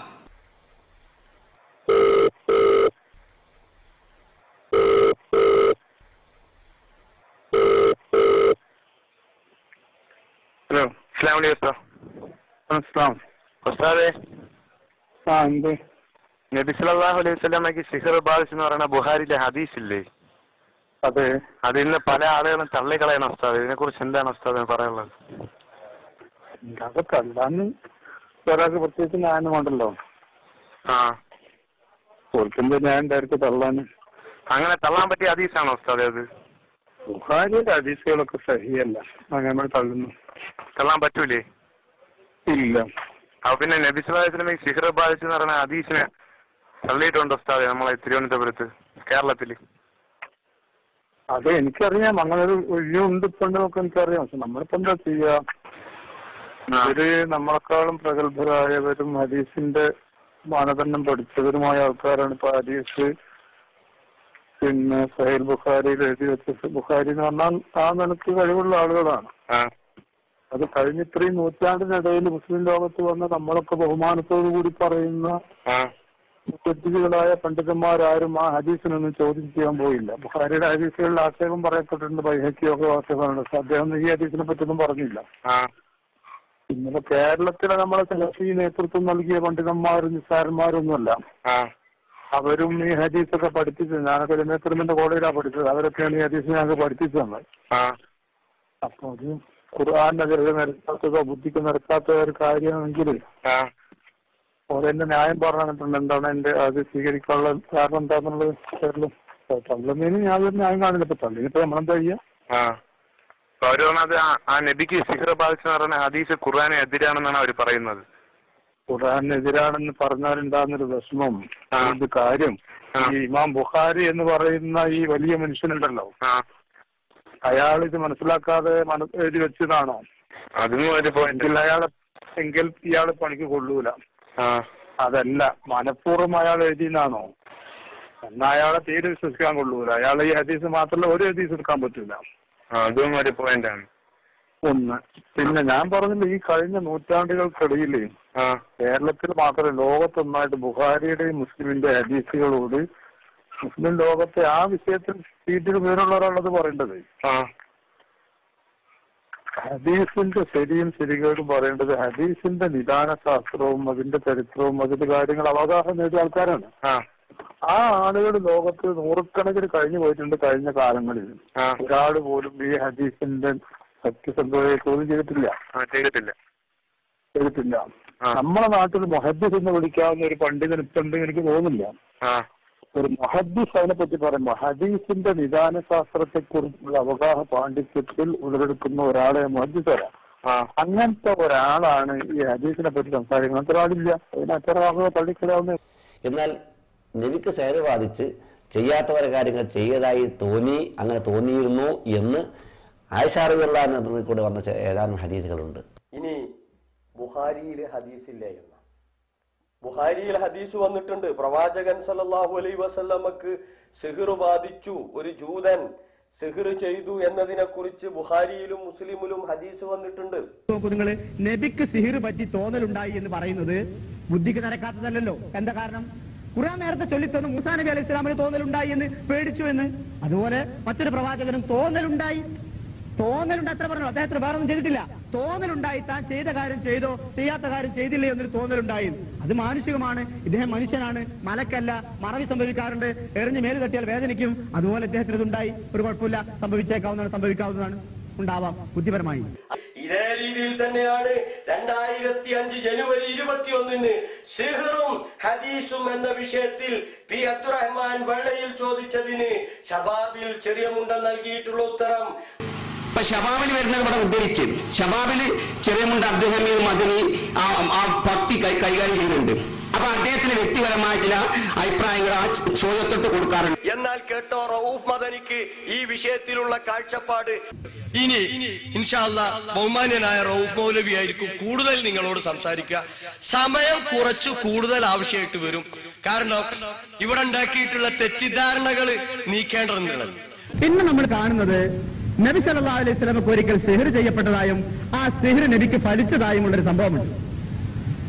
തീരുമാനങ്ങൾ മനസ്സുകൊണ്ടെടുക്കുന്നതിന് മുമ്പ് ഞാൻ ആ ഹദീസ് പറയാം. ആയിഷ റളിയല്ലാഹു പറയുന്ന ഒരു വാചകമുണ്ട് ബുഖാരി. സഹറ റസൂലുള്ളാഹി സ്വല്ലല്ലാഹു അലൈഹി വസല്ലം റജുലുൻ മിൻ ബനി സുറൈഖ് ഇസ്മുഹു യുഖാലു ലഹു ലബീദ് ബിൻ അൽ-അസ്ം. ബനു സുറൈഖ് ഗോത്രത്തിലെ ഒരു യഹൂദിയായ മനുഷ്യൻ ലബീദ് ബിൻ അൽ-അസ്ം എന്ന് പറയുന്ന ഒരു മനുഷ്യൻ നബി സല്ലല്ലാഹു അലൈഹി വസല്ലമക്ക് സിഹ്ർ ചെയ്തു. നബിക്കെതിരെ എന്തോ ചെയ്തു. എന്നിട്ട് എന്താ ഉണ്ടായത്? ഹത്താ യുഖയ്യലു ഇലൈഹി, നബിക്ക് ചിലപ്പോൾ തോന്നി തുടങ്ങി അന്നഹു യഫ്അലു ശൈ, നബി എന്തോ ചെയ്യുന്നുണ്ടെന്ന്. മാകാന യഫ്അലുഹു, നബി ഇത് ചെയ്തിട്ടുണ്ടായിരുന്നില്ല. ചെയ്യാത്ത ചില കാര്യം ഞാൻ ചെയ്തുവോ എന്നിങ്ങനെ തോന്നുന്നു നബിക്ക്. ചിലപ്പോൾ നബിക്ക് തോന്നി ഇങ്ങനെ ഉണ്ടായി എന്ന് ഹദീസിലുണ്ട്. ഒരു മനുഷ്യൻ നബിക്കെതിരെ സിഹ്ർ ചെയ്തുവെന്നും അതിന്റെ ഫലം നബിയിൽ ഉണ്ടായി എന്നും ആ ഉണ്ടായ അനുഭവം ചെയ്യാത്തൊരു കാര്യം ഞാനിപ്പോ ചെയ്തോ എന്നിങ്ങനെ തോന്നലുണ്ടായി എന്നും. എന്നിട്ട് ആയിഷ പറഞ്ഞിട്ട് പിന്നീട് പറഞ്ഞു, ആയിഷ അലിംതി അന്നല്ലാഹ അഫ്താനി ഫീമസ്തഫ്തൈതുഹു ഫീഹി. ആയിഷ, ഞാൻ നേരത്തെ എന്നോട് പറഞ്ഞില്ലേ എനിക്കൊരു വിഷയത്തിന്റെ വിശദീകരണം കിട്ടാതെ ഞാനിങ്ങനെ നടക്കുന്നുണ്ട്. പടച്ചവൻ എനിക്ക് അതിന് വഹി തന്നിരിക്കുന്നു, തീരുമാനം തന്നിരിക്കുന്നു. എന്താ ഉണ്ടായ പ്രവാചകരെ? 2 മലക്കുകൾ എന്റെ അരികത്ത് വന്നു. ഒരു മലക്കന്റെ കാലിന്റെ അരികത്തിരുന്നു, ഒരു മലക്കന്റെ തലക്ക് അരികത്തിരുന്നിട്ട് ഈ മലക്കുകൾ തമ്മിൽ സംസാരിക്കാൻ തുടങ്ങി. ഞാൻ കേൾക്കെ ഒരു മലക്ക് പറഞ്ഞു മദ്ബൂബൻ, ഇയാൾക്കാരോ സിഹ്ർ ചെയ്തിട്ടുണ്ട് എന്ന് പറഞ്ഞു ഒരു മലക്ക്. അപ്പൊ മറ്റേ മലക്ക് ചോദിച്ചു ആരാണത്? അപ്പൊ ഈ മലക്ക് പറഞ്ഞു ലബീദ് ബിൻ അൽ-അസ്ം മിൻ ബനി സുറൈഖ്, ബനു സുറൈഖിലെ ലബീദ് ബിൻ അൽ-അസ്മാണ് ചെയ്തതെന്ന്. ഈ മലക്ക് ചോദിച്ചു എന്തുപയോഗിച്ചിട്ടാ ചെയ്തത്? ഫീ മുസ്കിൻ മുഷാത്തിൻ, കൊഴിഞ്ഞു വീണ മുടിക്കഷ്ണം എടുത്ത് അതിലാണ് ചെയ്തതെന്ന് പറഞ്ഞു. അതെവിടെ ഉള്ളതെന്ന് ചോദിച്ചു മറ്റേ മലക്ക്. ദി അർവാൻ എന്ന് പറയുന്ന ഒരു കിണറുണ്ട് കുറച്ചപ്പുറത്ത്, ദി അർവാന്റെ കിണർ. ആ കിണറിനുള്ളിൽ കുഴിച്ചിട്ടിരിക്കുകയാണെന്ന് പറഞ്ഞു. നബി സല്ലല്ലാഹു അലൈഹി വസല്ലം സഹാബികളെ വിളിച്ചു പറഞ്ഞു ആ കിണറിൽ പോയിട്ട് തപ്പാൻ വേണ്ടി പറഞ്ഞു. ആ കിണറിൽ പോയി തപ്പി നോക്കിയപ്പോ അങ്ങനത്തെ എന്തോ ഈത്തപ്പനയുടെ കൂമ്പാളയില്ലേ, ആദ്യത്തെ ചെറിയ പോള, ആ പോളയിൽ എന്തോ ചെയ്തു വെച്ച കെട്ടും എല്ലാം കൂടി എന്തോ ഒരു സാധനം ഉണ്ടായിരുന്നുവെന്നും ആ കിണറ്റിലെ വെള്ളം പിന്നെ മൈലാഞ്ചി പോലെ ചുവന്നു നിന്നിരുന്നു എന്നും ആ ഹദീസിലുണ്ട്. ഇത്രയും എത്ര സമയമാണ് ഇതുണ്ടായത്? ഒരു വിശദീകരണം എവിടെയില്ല. മാസങ്ങളോളം കള്ളക്കഥയാണ്, മാസങ്ങളോളൊന്നും പറയാൻ പറ്റില്ല. ഏതാനും മണിക്കൂറുകളോ ഒരു ദിവസത്തിന്റെ ഭാഗമോ എങ്ങാണ്ട് ഇങ്ങനെ തോന്നലുണ്ടായി, അപ്പോഴേക്ക് തന്നെ പൂർത്തീകരിക്കപ്പെടുകയും. ഇവിടെ നിങ്ങൾ നമ്മളെല്ലാവരെയും തലക്കുണ്ടാകുന്ന ഒരു ചോദ്യം എന്താണ്? മുഹമ്മദ് മുസ്തഫ സല്ലല്ലാഹു അലൈഹി വസല്ലമയെ പോലെയുള്ള ഒരു പ്രവാചകന് ഇങ്ങനത്തെ ഒരു സിഹിർ ആരെങ്കിലും ചെയ്തൊരു സിഹിർ ബാധിക്കുകയാണെങ്കിൽ അദ്ദേഹം വഹി അനുസരിച്ച് പറഞ്ഞ് സംസാരിക്കുമ്പോഴേ അതിൽ തെറ്റുകൾ സംഭവിക്കാൻ സാധ്യതയില്ലേ? അങ്ങനെ പ്രവാചകനല്ലേ ഇദ്ദേഹം? അങ്ങനെ സംഭവിക്കാമോ? അങ്ങനെ സംഭവിച്ചെന്ന് പറയാൻ പറ്റുമോ? അല്ലെങ്കിൽ സാധ്യമാണോ എന്നൊക്കെയാണ്. ഒന്ന് സാവധാനം നോക്കുക. ഒരു ഹദീസ് അത് നാം സ്വീകരിക്കുന്നതിനെടുക്കുന്ന മാനദണ്ഡം ആ ഹദീസിന്റെ പരമ്പര ശരിയാണോ എന്നാണ്. സനദ് എന്ന് പറയും അറബിയിൽ. നീട്ടല്ല, ഞാൻ ഒരു വാദവും പറയാതിരിക്കാൻ എനിക്ക് പറ്റില്ല. സനദ് അതായത് ഇമാം ബുഖാരി റിപ്പോർട്ട് ചെയ്യുന്ന ഒരു ഹദീസിൽ ബുഖാരി മുതൽക്ക് നബി വരെ എത്തുന്ന ഗുരുനാഥന്മാരുടെ ഒരു ശൃംഖലയുണ്ടാവും. ആ ശൃംഖലയിലെ എല്ലാ ആളുകളും സത്യസന്ധരാണെങ്കിൽ ആ ഹദീസ് സഹിയാണെന്ന് പറയും, സ്വീകരിക്കപ്പെടുകയും ചെയ്യും. മുസ്ലിം ലോകത്തൊരു പൊതു തീരുമാനമുണ്ട്. സഹീഹുൽ ബുഖാരിയിലും സഹീഹുൽ മുസ്ലിമിലും റിപ്പോർട്ട് ചെയ്യപ്പെട്ട എല്ലാ ഹദീസുകളും സഹീഹാണ്, സ്വീകാര്യോഗ്യമാണ് എല്ലാ ഹദീസുകളും. എന്നാൽ സഹീഹുൽ ബുഖാരിയിൽ ബുഖാരിയുടെ അഭിപ്രായങ്ങളുണ്ട്. പരമ്പര കൂടാതെ റിപ്പോർട്ട് ചെയ്യപ്പെട്ട വരികളുണ്ട്, അവയെ പറ്റിയല്ല. പരമ്പരയോടുകൂടി റിപ്പോർട്ട് ചെയ്യപ്പെട്ട സകല ഹദീസുകളും സഹീഹാണ് എന്നാണ്. അതുകൊണ്ട് ഈ ഹദീസ് പരമ്പര അടിസ്ഥാനത്തിൽ സഹീഹാണ്. ബുഖാരിയും ഈ ഹദീസ് ഉദ്ധരിക്കുന്നു, മുസ്ലിമും ഉദ്ധരിക്കുന്നു. രണ്ടുപേരും കൂടി ഉദ്ധരിച്ച ഹദീസ് സഹീഹാണ്. പരമ്പര പ്രകാരം ഈ ഹദീസ് തള്ളിക്കളയാൻ പറ്റില്ല. പിന്നെ നോക്കാനുള്ള ഖുർആനെതിരാണോ ഒരു ഹദീസ് എന്നാ? ഖുർആനിൽ പറഞ്ഞതിനെതിരായിട്ടൊരു ഹദീസ് വന്ന ഹദീസ് സ്വീകരിക്കേണ്ടതാണ്. ഖുർആനിൽ പറഞ്ഞില്ലേ, അവർ ആക്ഷേപം പറഞ്ഞില്ലേ നബിക്ക് സിഹിർ പറ്റിയിട്ടുണ്ട്. അതാ മുശ്രിക്കുകൾ പറഞ്ഞ നബിക്ക് സിഹിർ പറ്റിയിട്ടുണ്ട്, അങ്ങനത്തെ ഒരാളാണ്. പിന്നെ നമ്മൾ കുറെ കാലം കഴിഞ്ഞിട്ട് പറഞ്ഞു നബിക്ക് സിഹിർ പറ്റി എന്ന് പറഞ്ഞാൽ അത് യോജിച്ചു വരില്ലേ എന്നാണ്. ഒരു വ്യത്യാസമുണ്ട്. മക്ക മുശ്രിക്കുകൾ നബി സല്ലല്ലാഹു അലൈഹി വസല്ലമയെ പറ്റി സിഹിർ പറ്റി എന്ന് പറഞ്ഞത് മക്ക ജീവിത കാലഘട്ടത്തിലാണ്. ഈ സംഭവം നടക്കുന്നത് മദീനയിൽ വെച്ചാണ്. എന്ന് വെച്ചാൽ നബിയെ പറ്റി സാഹിർ എന്നോ ഖുർആനെ പറ്റി സിഹിർ എന്ന ആക്ഷേപം ഒരു മുശ്രിക്കും പറയാതെ അതൊക്കെ അവസാനിപ്പിച്ച ഒരു കാലഘട്ടം. അങ്ങനെ ഉണ്ടല്ലോ ചില ആക്ഷേപം ചില ആളുകൾക്ക് നേരെ ഉന്നയിച്ചു. അല്ലാഹുവിന്റെ റസൂലിനെ സിഹിർ ബാധിച്ചു എന്ന് വാദിക്കുന്നവൻ, ആ രീതിയിൽ പ്രവാചകനെ ഉപമിക്കുന്നവൻ പിഴച്ചു പോകുമെന്ന ഖുർആൻ പറഞ്ഞത്, ഞങ്ങളാരും പറഞ്ഞതല്ല. റസൂലുള്ളാഹിക്ക് സിഹിർ ബാധിച്ചു എന്ന് വാദിക്കുന്ന ആളുകളെ കുറിച്ച് പരിശുദ്ധ ഖുർആൻ പറഞ്ഞ എന്താ നിങ്ങൾ? അവര് വഴിപിഴച്ചവരാണ്. ഒരിക്കലും നേർമാർഗം പ്രാപിക്കാൻ അവർക്ക് സാധ്യമല്ല. ഖുർആൻ ഏറ്റവും മോശപ്പെട്ട വർണ്ണന പറഞ്ഞ രണ്ടു കൂട്ടരെ പറ്റിയാ. കഴുതാന്നും വിളിച്ചു, നായേന്നും വിളിച്ചു. ഞാൻ അങ്ങനെ പറയുമ്പോൾ ഖുർആനെ പറ്റി മോശപ്പെട്ടൊരു വിചാരം വിചാരിക്കണ്ട. എന്റെ വാക്കിന്റെ മോശാന്ന് വിചാരിച്ചാൽ മതി. വളരെ മാന്യായിട്ടാ ഖുർആൻ പറഞ്ഞത്. കഴുതയുടെ പുറത്ത് ഗ്രന്ഥം കെട്ടിക്കൊടുത്ത് കഴുതയ്ക്ക് യാത്രയാക്കിയാൽ കഴുത ഡോക്ടർ ആവുമോ? വൈദ്യശാസ്ത്ര ഗ്രന്ഥവും പേര് 24 മണിക്കൂറല്ല 24 കൊല്ലം നടന്ന കഴുത ഡോക്ടർ ആവൂലല്ലോ. എന്താണ് പുതുമ നഷ്ടപ്പെടാത്ത ഖുർആന്റെ പ്രയോഗം? എന്നാലേ വേദഗ്രന്ഥം തൊക്കിൽ വെച്ചിങ്ങനെ നടക്കണില്ല ഒരു കൗമ്. നിങ്ങളെന്ന് പറഞ്ഞില്ല കേട്ടോ. ഒരു കൂട്ടര് മുമ്പുള്ളവരെ പറഞ്ഞേ, എന്നാ ഓന് ഇതേമാതിരി തന്നെയാണെന്ന് പറഞ്ഞു ഖുർആൻ. വല്ലാത്തൊരു വാക്കാണ്, വല്ലാത്തൊരു വാക്കാണ്. വേദം കയ്യിലുണ്ടായി ഖുർആന്റെ ആൾക്കാരായി ജീവിച്ചിട്ട് ഖുർആൻ ആയത്തിന്റെ ആശയം കണ്ട് തലേക്ക് മനസ്സിലാക്കാൻ നേരം കണ്ടില്ലെങ്കിൽ പിന്നെ ഇപ്പൊ കഴുതാന്ന് വിളിക്കേണ്ടി വരൂലേന്നാ ഖുർആന്റെ സ്വരം. നിങ്ങൾ എന്നോട് വിഷമിച്ചിട്ട് കാര്യമില്ല. ഇത് അള്ളാന്റെ കിതാബാ. കേൾക്കാനും ചിന്തിക്കാനും ഒരു അവസരം അല്ല നൽകിയെങ്കിൽ അൽഹംദുലില്ലാ. തീരുമാനം എടുക്കേണ്ടത് നിങ്ങളാ. അതിനൊരു നല്ല മുഹൂർത്തം കാത്തിരുന്ന മുഹൂർത്തം വരൂല. ഇത് ഇതിനേക്കാളേറെ ഇടങ്ങേറി കഞ്ഞും പോകും. അങ്ങനെ എന്നാൽ കേട്ടോ, റഊഫ് മദനിക്ക് ഈ വിഷയത്തിലുള്ള കാഴ്ചപ്പാട് ഇതുള്ളത് ഇതിന് വിപരീതമായിട്ട് ഖുർആനിൽ വന്നതിന് വിപരീതമായിട്ട് ഒരു സഹീഹായ ഹദീസിലും ഒരു വാർത്ത ഉണ്ടാവില്ല. ഖുർആനിൽ പറഞ്ഞിരിക്കുന്ന ഒരു യാഥാർത്ഥ്യത്തിന് നിരക്കാത്ത, ഒരു പരമാർത്ഥത്തിന്, ഒരു വസ്തുതയ്ക്ക് നിരക്കാത്ത, യോജിക്കാത്ത ഒരു പരാമർശവും ഒരു സഹീഹായ ഹദീസിലുമില്ല. ബുഖാരി മുസ്ലിമിൽ ഉണ്ടാവില്ല. റഊഫ് മദനി പ്രസംഗിച്ചതിൽ യാതൊരു തെറ്റുമില്ല. റഊഫ് മദനിയുടെ വാദം വളരെ കൃത്യമാണ്. ആ വാദത്തോട് ഞങ്ങൾക്കൊരു എതിർപ്പുമില്ല. റഊഫ് മൗലവി പറഞ്ഞ ആ വാദത്തോട് 100% ഞങ്ങൾ യോജിക്കും. ആ സൂക്ഷ്മത ഉണ്ടാകുക. മറ്റൊന്ന്, ശൈത്താന് കടന്നു വരാൻ പറ്റാത്ത വിധം ഒരു സുരക്ഷിതത്വം നമ്മുടെ അടുത്ത് ഉണ്ടാവുക എന്നാ. അതെന്താണ്? ഇപ്പൊ വീട്ടിൽ കടന്നു വരുമ്പോ ദിക്രി എല്ലാം വേണ്ടി പറഞ്ഞു. ഭക്ഷണം താഴ്ത്തു വീണ എടുത്ത് തിന്നണം എന്ന് പറഞ്ഞ് കളയരുത്, ശൈത്താന് കൊടുക്കല്ലേ എന്ന് പറയും. നിലത്ത് വീണ ഭക്ഷണം അതിന്റെ കച്ചറുള്ള ഭാഗം കളഞ്ഞിട്ട് തിന്നാ പറഞ്ഞു. ഞാനല്ല, അള്ളാന്റെ റസൂൽ. തനി കച്ചറയിൽ വീണാ പോയി. ഡൈനിങ് ടേബിളിൽ വീണ സാധനം കൂടി എടുത്ത് തിന്നൂല നമ്മള്. മോശാണെന്നാ. വൃത്തിയുള്ള ഡൈനിങ് ടേബിളിൽ വീണ സാധനം രണ്ടാമത് എടുത്ത് തിന്നാൽ വഷളാണോലോ. അള്ളാന്റെ റസൂല് പറഞ്ഞത് അതിൽ ആ കച്ചറുള്ള ഭാഗമായിട്ട് കടന്നിട്ട് തിന്നേക്ക്. അതാ റസൂലിന്റെ മര്യാദ പഠിപ്പിച്ചെന്നത്. ഭാര്യയെ സമീപിക്കുമ്പോൾ ദിക്റെല്ലാം പറഞ്ഞു, സൂക്ഷിച്ചോളൂ, ശ്രദ്ധിച്ചോളൂ, അത് ചൊല്ലിക്കൊണ്ട് വേണമെന്നുള്ളത്. അപ്പൊ എവിടെയൊക്കെയാണ് അള്ളാഹ് പിന്നെ സൂക്ഷിക്കാനും ശ്രദ്ധിക്കാനും പറഞ്ഞ ആ സുരക്ഷിതത്വങ്ങള് അത് പാലിച്ചുകൊണ്ട് പോവുക. ഇവരൊക്കെ പറയുന്നത് എന്താ? നബിക്ക് സിഹർ പാലിച്ചു, അപ്പൊ നബിക്ക് ഈ കാവലുകൾ ലഭിച്ചില്ലേ? ഇവരെങ്ങനെ സമൂഹത്തെ കൊണ്ടുപോകുന്നത്?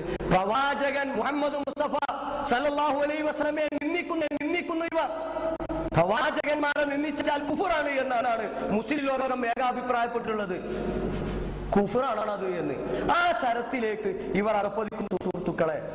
ഇനിയോ ഇത്തരത്തിലുള്ള വാദങ്ങൾ, ആദർശത്തിന് നിരക്കാത്ത വാദങ്ങൾ ഉന്നയിച്ചിട്ട് റഊഫ് മൗലവിനെ ഇടക്കിടക്ക് ഇതിലേക്ക് കൊണ്ടുവരും. റഊഫ് മൗലവി പറഞ്ഞിട്ടുണ്ട് അത് ഖത്തറിലുള്ള നിങ്ങളുടെ വക്താവാണല്ലോ.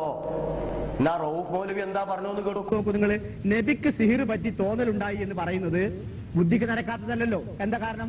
ഖുർആൻ നേരത്തെ ചൊല്ലിത്തന്നു മൂസാ നബി അലൈഹി സ്വലാമിന് തോന്നലുണ്ടായി എന്ന് പേടിച്ചു എന്ന്. അതുപോലെ മറ്റൊരു പ്രവാചകനും തോന്നലുണ്ടായി എത്ര പറഞ്ഞു? അദ്ദേഹത്തിന് വേറെ ഒന്നും ചെയ്തിട്ടില്ല. തോന്നലുണ്ടായി, താൻ ചെയ്ത കാര്യം ചെയ്തോ ചെയ്യാത്ത കാര്യം ചെയ്തില്ലേ എന്നൊരു തോന്നലുണ്ടായി. അത് മാനുഷികമാണ്. ഇദ്ദേഹം മനുഷ്യനാണ്, മലക്കല്ല. മറവി സംഭവിക്കാറുണ്ട്, എറിഞ്ഞ് മേല് തട്ടിയാൽ വേദനിക്കും. അതുപോലെ ഇദ്ദേഹത്തിന് ഇതുണ്ടായി, ഒരു കുഴപ്പമില്ല, സംഭവിക്കാവുന്നതാണ്, ഉണ്ടാവാം ബുദ്ധിപരമായി. അദ്ദേഹത്തിന് പോട്ടെ കൂട്ടർ നിങ്ങൾക്ക് ബാധിക്കുവോ? നിങ്ങൾക്കൊന്നും ബാധിക്കൂല. മുഹമ്മദ് നബിക്ക് ബാധിച്ചൊന്നുമില്ലല്ലേ? നബിനേക്കാൾ വലിയ ഈമാൻ നിങ്ങൾക്കപ്പം നിങ്ങളെന്നെ ഈമാനുള്ള സിഹർ വലിച്ചില്ല എന്ന് പറഞ്ഞോ? നിങ്ങൾ എഴുതിയോ? ഇതെന്താ നബിക്ക് വലിച്ചു എന്ന് അറിയണത്? നിങ്ങൾക്ക് വലിച്ചൂലല്ലേ? ഫലിക്കാത്ത സിഹർ എങ്ങനെ മഹാപാപത്തിലുണ്ട്? അല്ലപ്പം പറയാൻ ശിർക്ക് മഹാപാപത്തിലുണ്ണിയത്? വിശ്വാസമുള്ളവനെ വലിച്ചു. ആൺകുട്ടിയേക്ക് വലിച്ചോ? നിരീശ്വരവാദിക്ക് സിഹർ വലിച്ചോ? നിങ്ങൾ കേട്ടില്ല നിരീശ്വരവാദിക്ക് സിഹർ വലിച്ചത്? ഇനി സുന്നിക്കനെ രഹസ്യമായി ചെയ്യാൻ പറ്റൂല. സീഡ് പാറ്റിയെ പറയും പാണക്കാട്ടിക്ക് പോകുന്നുണ്ടല്ലോ, മാലെടുത്തോളൂ കൊണ്ടുവന്നോളീ എന്നറിയും. ആ മാലെടുത്ത സുന്നിയാണ് ഈ പഴിച്ചും മാറ്റുന്നോളൂ. നിരീശ്വരവാദി മുജാഹിദ് ചുക്കും വരൂല. അപ്പൊ സിഹിർ വിശ്വാസമാണ്. വിശ്വാസപരമായ വിശ്വാസമുള്ള പലിക്ക മാനസികമാണ് എന്നർത്ഥം. അഥവാ നിരീശ്വര മതവാദിക്ക് സിഹിർ വെച്ചോ വലിച്ചു കൊടുക്കണോ? ഓന് അഭൗതിക മാർഗത്തിൽ വിശ്വാസം എല്ലാം വലിച്ചൂല. ഇത് വിശ്വാസം വിശ്വാസത്തിന്റെ പല പഠിച്ചു ഞാൻ പറഞ്ഞിട്ടില്ലല്ലോ. വിശ്വാസം ഉള്ളവർ പഠിച്ചു, ഏതും പഠിച്ചു, സീറ് മാത്രമല്ല ഏഷണി രമീമത്തൊക്കെ പഠിച്ചു. ഞങ്ങൾ വേണമെങ്കിൽ എഴുതാ ശബാബ് എഴുതി തന്നെ ഞങ്ങൾക്ക് സീറ് പഠിച്ചൂല, അത് ദുർബല വിശ്വാസിക്കേ പഠിച്ചുള്ളൂ എന്ന് പറഞ്ഞിട്ട് അടുത്ത ശബാബിലാണെങ്കിൽ ഞാൻ എഴുതി റിപ്പോർട്ട് ചെയ്തു. അത് നിങ്ങൾ അൽമനാറൊന്ന് എഴുതിയിരിക്കും. നിങ്ങൾ നബിക്ക് സിഹിർ പറ്റി തോന്നലുണ്ടായി എന്ന് പറയുന്നത് ബുദ്ധിക്ക് നിരക്കാത്തതല്ലോ. എന്താ കാരണം? ഖുർആൻ നേരത്തെ ചൊല്ലിത്തന്നു മൂസാ നബി അലൈഹി സ്വലാമിന് തോന്നലുണ്ടായി എന്ന് പേടിച്ചു എന്ന്. അതുപോലെ മറ്റൊരു പ്രവാചകനും തോന്നലുണ്ടായി എത്ര പറഞ്ഞു? അദ്ദേഹത്തിന് വേറൊന്നും ചെയ്തിട്ടില്ല. തോന്നലുണ്ടായി, താൻ ചെയ്ത കാര്യം ചെയ്തോ ചെയ്യാത്ത കാര്യം ചെയ്തില്ലേ എന്നൊരു തോന്നലുണ്ടായി. അത് മാനുഷികമാണ്. ഇദ്ദേഹം മനുഷ്യനാണ്, മലക്കല്ല, മറവി സംഭവിക്കാറുണ്ട്, എറിഞ്ഞ് മേല് തട്ടിയാൽ വേദനിക്കും. അതുപോലെ ഇദ്ദേഹത്തിന് ഇതുണ്ടായി, ഒരു കുഴപ്പമില്ല, സംഭവിക്കാവുന്നതാണ്, ഉണ്ടാവാം ബുദ്ധിപരമായി. മുഹമ്മദ് ദുർബല വിശ്വാസിയാണെന്ന് ചോദിക്കുക. ഖുർആനായിട്ടുള്ള ബന്ധം, ഖുർആൻ അതിന് വലിയൊരു സുരക്ഷിതത്വ ശൈത്താന്റെ രക്ഷപ്പെടാനുള്ള ഖുർആൻ. അതിന് ആ ഖുർആൻ ഓതുകയും പഠിക്കുകയും സൂറത്തുൽ ബഖറയൊക്കെ താമസ സ്ഥലത്ത് വെച്ച് ഓടാൻ പറഞ്ഞാണ് നബി സല്ലല്ലാഹു അലൈഹി വസല്ലം. റൂമിൽ നിന്ന് ഖുർആൻ ഓതാൻ പറഞ്ഞാണ് സൂറത്തുൽ ബഖറ. എന്തിനാ അറിയോ? ശൈത്താന്റെ ശരന്ന് രക്ഷപ്പെടാൻ. അവനാ താമസിക്കുന്ന സ്ഥലത്ത് ഇടയ്ക്കിടക്ക് ഖുർആൻ സൂറത്തുൽ ബഖറ വീട്ടിൽ റൂമിൽ ഓതണം. എന്തിന്? ആ താമസം അത് ഫാമിലി ആയാലെങ്കിലും ആ റൂമിൽ ശൈത്താൻ വരാണ്ടിരിക്കാൻ, ശൈത്താന്റെ ശരന്ന് രക്ഷപ്പെടാൻ. ആയത്തുൽ കുർസി, അങ്ങനെ ഖുർആൻ കുറെ ഭാഗം പറഞ്ഞല്ലോ അവ. പിന്നെ അതാ സമയത്ത് പറഞ്ഞിരിക്കുന്ന രക്ഷ തേടാൻ പറഞ്ഞ ഇസ്തിആസത്ത്. ഖുർആൻ ഓതുമ്പോ അഊദു ബില്ലാഹി മിനശ് ശൈത്താനിർ റജീം പറഞ്ഞു. വീട്ടിൽ നിന്ന് പുറത്തിറങ്ങുമ്പോ ബിസ്മില്ലാ തവക്കൽതു അലല്ലാഹ് എന്ന് പറഞ്ഞ് ഇറങ്ങാൻ പറഞ്ഞു. ബാത്റൂമിൽ കിടക്കുമ്പോ അഊദു ബില്ലാഹ് ഖുബൂസുൽ ഖവായിസ് വരാൻ പറഞ്ഞു. ഇറങ്ങുമ്പോൾ ഉഫ്രാനൊക്കെ പറയാൻ വേണ്ടി പറഞ്ഞു. ഉറങ്ങാൻ കിടക്കുമ്പോൾ ദിക്റെല്ലാം പറഞ്ഞു. ഈ ദിക്റുകൾ സത്യത്തിൽ പിശാചിനെ ആട്ടി അകറ്റിയാണ്. അവന് ഒരു പ്രതീക്ഷയില്ല കൊടുക്കൂല നമ്മൾ. എന്നിട്ട് വരണ്ടന്റെ അടുത്തേക്ക് നമ്മൾ പറഞ്ഞത് ഓരോ സമയം നമ്മൾ കിടക്കാൻ പോകുമ്പോൾ നമ്മൾ അതൊക്കെ ചൊല്ലി പറഞ്ഞു കിടന്ന നല്ല സ്വപ്നങ്ങള്, ദുസ്വപ്നങ്ങളൊന്നുമില്ല, ബേജാറുള്ളൊന്നുമില്ല, ശാന്തമായ ഉറക്കം. അപ്പോ ആ അർത്ഥത്തിൽ ഈ പറഞ്ഞ വിഷയങ്ങളുടെ വീക്ഷണത്തിൽ പിന്നെ അവലംബം വെച്ചുകൊണ്ട് ജീവിതത്തിന്റെ എല്ലാ സമയത്തും ഒരു ബോധം ഉണ്ടാവുക നമുക്ക്. എനിക്കത്രേ ഉള്ളൂ, ഒരു ബോധം ഇങ്ങനെ ഒരുത്തൻ നമ്മളെ കൂടെ ഒക്കെ ഉണ്ട് എന്ന്. എന്താ മനസ്സിലായത്? പിശാചിന്റെ ഉപദ്രവം ഇല്ലാതിരിക്കാൻ എന്തൊക്കെ വേണ്ടത്? ശിർക്ക് ചെയ്യാൻ പാടില്ല, അല്ലാഹുവിൽ തവക്കുൽ ചെയ്യണം, നല്ല ഈമാൻ വേണം, പിശാചിന് ഇഷ്ടപ്പെട്ട ഒരു പ്രവർത്തനവും ചെയ്യാൻ പാടില്ല. അതിന്റെ അടുത്ത വാചകോ? ഇനി ഞാൻ ഈ ഖുർആനിൽ വന്ന കാര്യങ്ങൾ ഒന്ന് പഠിക്കാൻ മെനക്കെട്ടോ നമ്മൾ 2 മിനിറ്റ്. എന്താ മനസ്സിലാവുക? സിഹിർ എന്നൊരു പറഞ്ഞ വസ്തുത ഉണ്ട് എന്ന് ഖുർആൻ അംഗീകരിക്കുന്നു. പഠിക്കാനും പഠിപ്പിച്ചു കൊടുക്കാനും പറ്റുന്ന പറഞ്ഞാൽ ദീനിയായി അനുവദനീയം എന്നർത്ഥത്തില്ല, സാധിക്കുന്ന ഒരു വിജ്ഞാനം. എന്തെല്ലാം ദുൽമ് മനുഷ്യന്മാർ അങ്ങോട്ടും ഇങ്ങോട്ടൊക്കെ ചെയ്യേണ്ടി ദുനിയാവില്, ആ കൂട്ടത്തിലൊരു ദുൽമ്, സിഹിർ കൊണ്ട് ദുൽമ ചെയ്യുക, അങ്ങനത്തെ ഒരു വിജ്ഞാനം, ഒരു അറിവ്, ഒരു സംഗതി ഉണ്ട് എന്ന് ഖുർആൻ അംഗീകരിക്കുന്നു. സിഹിർ ഇല്ല എന്ന് പറയാൻ നടക്കണം. ഖുർആൻ അതുണ്ടെന്ന് പറയും. ഉണ്ട്, സംഗതി ഉണ്ട്, അങ്ങനെ കാര്യമുണ്ട്. സമാധാനമായിട്ടോ എന്ന് വിചാരിക്കണ്ട. നമ്മൾ വിചാരിച്ച എല്ലാം കൂടി തലയിലുണ്ട് എന്നല്ല, സിഹിറുണ്ട്. അടുത്ത വിഷയം പറഞ്ഞത് സിഹിറാണ്. സിഹിറിന് രക്ഷ കിട്ടാൻ എന്തേ വേണ്ടതുള്ളൂ? പ്രാർത്ഥിക്കണം, അള്ളാഹുല് വിശ്വാസം വേണം, നല്ല ആദർശം വേണം, ആദർശ ശുദ്ധി വേണം. അതൊക്കെ ഉണ്ടെങ്കിൽ എന്തുണ്ടാവില്ല? സിഹിർ ബാധിക്കൂല, ഒരു അബദ്ധം ഉണ്ടാവില്ല, സിഹിർ കൊണ്ടുള്ള ഒരു ഉപദ്രവം ഏൽക്കേണ്ടി വരില്ല എന്ന് പ്രസംഗിക്കുകയും തൊട്ടുപിറകെ മുഹമ്മദ് നബി സല്ലല്ലാഹു അലൈഹി വസല്ലമക്ക് വരെ സിഹിർ ബാധിച്ചു എന്ന് പറയുകയും ചെയ്യുമ്പോ എവിടെയാ നിൽക്കുന്നെന്ന് കൂട്ടി വായിക്കാം. നോക്കൂ, നിങ്ങൾ നബിക്ക് സിഹിർ പറ്റി തോന്നലുണ്ടായി എന്ന് പറയുന്നത് ബുദ്ധിക്ക് നിരക്കാത്തതല്ലോ. എന്താ കാരണം? ഖുർആൻ നേരത്തെ ചൊല്ലിത്തന്നു മൂസാ നബി അലൈഹി സ്വലാമിന് തോന്നലുണ്ടായി എന്ന് പേടിച്ചു എന്ന്. അതുപോലെ മറ്റൊരു പ്രവാചകനും തോന്നലുണ്ടായി എത്ര പറഞ്ഞു? അദ്ദേഹത്തിന് വേറൊന്നും ചെയ്തിട്ടില്ല. തോന്നലുണ്ടായി, താൻ ചെയ്ത കാര്യം ചെയ്തോ ചെയ്യാത്ത കാര്യം ചെയ്തില്ലേ എന്നൊരു തോന്നലുണ്ടായി. അത് മാനുഷികമാണ്. ഇദ്ദേഹം മനുഷ്യനാണ്, മലക്കല്ല, മറവി സംഭവിക്കാറുണ്ട്, എറിഞ്ഞ് മേല് തട്ടിയാൽ വേദനിക്കും. അതുപോലെ ഇദ്ദേഹത്തിന് ഇതുണ്ടായി, ഒരു കുഴപ്പമില്ല, സംഭവിക്കാവുന്നതാണ്, ഉണ്ടാവാം ബുദ്ധിപരമായി. ഇതുവരെ ശിർക്കിലേക്കുള്ള പോക്കായിരുന്നു. ഇപ്പോൾ പ്രവാചകന്മാരെ താറടിച്ചു കാണിക്കുന്നതിലേക്കാണ് ഈ യാത്ര. തുടരുന്നു ആ യാത്ര. ബാക്കി കേട്ടു. പിന്നെ നോക്കാനുള്ള ഖുർആനെതിരാണോ ഒരു ഹദീസ് എന്നാ? ഖുർആനിൽ പറഞ്ഞതിനെതിരായിട്ടൊരു ഹദീസ് വന്ന് ഹദീസ് സ്വീകരിക്കേണ്ടതാണ്. ഖുർആനിൽ പറഞ്ഞില്ലേ, അവർ ആക്ഷേപം പറഞ്ഞില്ലേ നബിക്ക് സിഹിർ പറ്റിയിട്ടുണ്ട്. അതാ മുശ്രിക്കുകൾ പറഞ്ഞു നബിക്ക് സിഹിർ പറ്റിയിട്ടുണ്ട്, അങ്ങനത്തെ ആളാണെന്ന്. പിന്നെ നമ്മൾ കുറെ കാലം കഴിഞ്ഞിട്ട് പറഞ്ഞു നബിക്ക് സിഹിർ പറ്റി എന്ന് പറഞ്ഞാൽ അത് യോജിച്ചു വരില്ലേ എന്നാണ്. ഒരു വ്യത്യാസമുണ്ട്. മക്ക മുശ്രിക്കുകൾ നബി സല്ലല്ലാഹു അലൈഹി വസല്ലമയെ പറ്റി സിഹിർ പറ്റി എന്ന് പറഞ്ഞത് മക്ക ജീവിത കാലഘട്ടത്തിലാണ്. ഈ സംഭവം നടക്കുന്നത് മദീനയിൽ വെച്ചാണ്. എന്ന് വെച്ചാൽ നബിയെ പറ്റി സാഹിർ എന്നോ ഖുർആനെ പറ്റി സിഹിർ എന്ന ആക്ഷേപം ഒരു മുശ്രിക്കും പറയാതെ അതൊക്കെ അവസാനിപ്പിച്ച ഒരു കാലഘട്ടം. അങ്ങനെ ഉണ്ടല്ലോ, ചില ആക്ഷേപം ചില ആളുകൾക്ക് നേരെ ഉന്നയിച്ചിട്ട് പിന്നെ ആക്ഷേപിക്കുന്നവരെന്ന് നിർത്തുന്നത്. അതേമാതിരി ഇപ്പോൾ ഈ സംഭവം നടക്കുന്ന കാലഘട്ടത്തിൽ മക്കം ഫത്ത് അടക്കമുള്ള വിജയങ്ങളൊക്കെ കഴിഞ്ഞ കാലഘട്ടത്തിൽ നബിയെ പറ്റി ഒരാൾ പോലും സാഹിറാന്ന് പറയുന്നില്ല, നബിക്ക് സിഹിർ പറ്റിയെന്ന് ആക്ഷേപിക്കുന്നില്ല, ഖുർആനെ പറ്റി ആരും സിഹിർ എന്ന് പറയാത്തൊരു കാലഘട്ടത്തിൽ ലേശം മണിക്കൂറുകൾ നേരം നബിക്കൊരു തോന്നൽ പോലെ ഉണ്ടായി എങ്കിൽ അത് ഖുർആൻ എതിരാവുന്നില്ല. ഇനി നോക്കാനുള്ളത് വഹിയിൽ വല്ല തകരാറും തെറ്റും വരില്ലെന്നാ. അത് റബ്ബ് കാത്തിട്ടുണ്ടല്ലോ, നീ ധൃതിപ്പെടേണ്ടതില്ല. ലാ തുഹർരിക് ബിഹി ലിസാനക ലിതഅജല ബിഹി ഇന്ന അലൈനാ ജംഅഹു വ ഖുർആന ഫഇദാ ഖറഅനാഹു ഫത്തബി ഖുർആന സുമ്മ ഇന്ന അലൈനാ ബയാന. നീ എന്തിനാ നാവിട്ട് ചലിപ്പിക്കുന്നത് വഹി വേഗം പഠിക്കാൻ വേണ്ടി? ഇത് നിന്റെ മനസ്സിൽ ഒരുമിച്ച് കൂട്ടി തരിക എന്നതും ചൊല്ലി തരിക എന്നതും വിശദീകരിച്ചു തരിക എന്നതും എന്റെ ബാധ്യതയാണ്. വിശുദ്ധ ഖുർആൻ കേടുകൂടാതെ നബി സല്ലല്ലാഹു അലൈഹി വസല്ലം മനസ്സിൽ സ്വരൂപിക്കുന്നതും നബി ഇത് പഠിച്ച് പറഞ്ഞു കൊടുത്ത് പ്രചരിപ്പിക്കുകയും പഠിപ്പിക്കുകയും ചെയ്യാന്നുള്ളത് പടച്ചോൻ ഏറ്റെടുത്ത കാര്യമാണ്. അതിന് തെറ്റുപറ്റില്ല. വല്ലാഹു യാസിനും, അള്ളാഹു കാക്കും. അതുകൊണ്ട് അവിടെ തെറ്റുപറ്റില്ല. അള്ളാന്റെ റസൂലിന് വരെ സിഹിർ ബാധിച്ചിട്ടുണ്ട് തുടങ്ങിയുള്ള ഒരുപാട് ആരോപണങ്ങൾ, അതിനൊക്കെ ചില വാറോലകൾ തെളിവുദ്ധരിച്ച് ആളുകളെ ഇപ്പോ വശത്താക്കണ പണിയാണ് വേറെ ഒരു ഭാഗത്ത് നടക്കുന്നത്. എന്താണെന്നറിയോ, ഹദീസ് ബുഖാരി ഒക്കെ ഒന്ന് എടുത്തപ്പോഴെങ്കിലും ഒന്ന് എടുത്ത് മറിച്ചു നോക്കൂ. എത്രയാ ചർച്ച, എന്താണ് ഈ കാണാപ്പോൾ? അദ്ദേഹം ആ പുസ്തകത്തിന്റെ തലക്കൽ പറയുന്നുണ്ട്, 16 വർഷം കൊണ്ടാണ് ഞാൻ ഈ പുസ്തകത്തിന്റെ ക്രോഡീകരണം പൂർത്തിയാക്കിയത്. 16 വർഷം. ഓരോ ഹദീസും ഞാൻ എന്റെ കോപ്പിയിൽ നിന്ന് ഇതിലേക്ക് പകർത്തി എഴുതുമ്പോൾ 2 റക്കത്ത് നിസ്കരിച്ച് പടച്ചവനോട് ദ്വാരത്തിട്ടാണ് ഞാൻ എഴുതി. എത്ര റക്കത്ത് ആ മനുഷ്യൻ നിസ്കരിച്ചിട്ടുണ്ടാവും? ഓരോ ഹദീസ് പടച്ചോനെ ഇതിന് തെറ്റു വന്നാൽ ഒരു സമുദായം ഒന്നായിട്ടുള്ള തെറ്റുക സംഭവിക്കരുതേ റബ്ബേൻ. എന്താ ഈ സൂക്ഷ്മതരങ്ങള്? നേരത്തെ എഴുതി വെച്ച ഗ്രന്ഥങ്ങളിൽ നിന്നും അവനാണ് അധ്യാപകന്മാർ പഠിപ്പിച്ചെന്ന പാഠങ്ങളിൽ നിന്നും പഠിച്ചതിന് പുറമെ അന്ന് ഹദീസ് പാഠമുള്ള ആളുകൾ അരികിലൊക്കെ പോയി ചൊല്ലിപ്പഠിച്ചിട്ട് ഇത് ഉറപ്പ് വരുത്തിയിട്ട് അവർ ഹദീസുകൾ ക്രോഡീകരിച്ചത്. അങ്ങനെ ഇമാം ബുഖാരി, മുസ്ലിം, അബൂദാവൂദ്, തിർമിദി, ഇബ്നു മാജ, നസായി 6 പ്രസിദ്ധമായ ഹദീസിന്റെ ഗ്രന്ഥങ്ങൾ പിൽക്കാലങ്ങളിൽ ക്രോഡീകരിക്കപ്പെട്ടു. ഒരൊറ്റ ഹദീസ് പോലും നഷ്ടപ്പെടാതെ, പ്രവാചകന്റെ ഒരു വചനം പോലും നഷ്ടപ്പെടാതെ. അറിയോ നിങ്ങൾ, മനുഷ്യ ചരിത്രത്തില് ഇത്ര വലിയൊരു സാഹസവും ത്യാഗവും പ്രവാചകന്റെ അനുയായികൾ പ്രവാചകന് വേണ്ടി ചെയ്തതല്ലാതെ ഒരു മഹാനും ഈ ദുനിയാവ് കിട്ടിയിട്ടില്ല, ഒരു സമുദായവും ചെയ്തിട്ടില്ല. അത്ര വലിയ പാരമ്പര്യത്തിന്റെ ആൾക്കാരാണ് നമ്മൾ. ആ പാരമ്പര്യം തിരിച്ചറിയാത്തവർ ആ പാരമ്പര്യത്തെ പുച്ഛിക്കുന്നു എന്നുള്ളതാ നമ്മുടെ കഷ്ടകാലം. ഇതൊന്ന് മനസ്സിലാക്കുക, ഓർമ്മയിൽ വെക്ക്. ഒരു വലിയ മഹാപാരമ്പര്യമുണ്ട് ഈ വിഷയത്തിൽ. ഇത് പറയാനാണ് ഞാനിത്. ആ ഖുർആനേക്കാൾ സ്വഹീഹായ ഒരു ഹദീസ് ഉണ്ടാകുമെന്ന് നമ്മൾ വിശ്വസിക്കുന്നില്ല. ആ ഖുർആന് വിരുദ്ധമായി എന്തൊക്കെ ഉദ്ധരണികൾ ആരൊക്കെ വായിച്ചു കൽപ്പിച്ചാലും വിശുദ്ധ ഖുർആന്റെ മുമ്പിൽ നിലനിൽക്കുവാൻ ആ തെളിവുകൾക്ക് സാധ്യമല്ലാത്തതുകൊണ്ട് റസൂലിന് സിഹിർ ബാധിച്ചു എന്ന പരാമർശങ്ങളെ നമ്മൾ തള്ളിക്കളയും.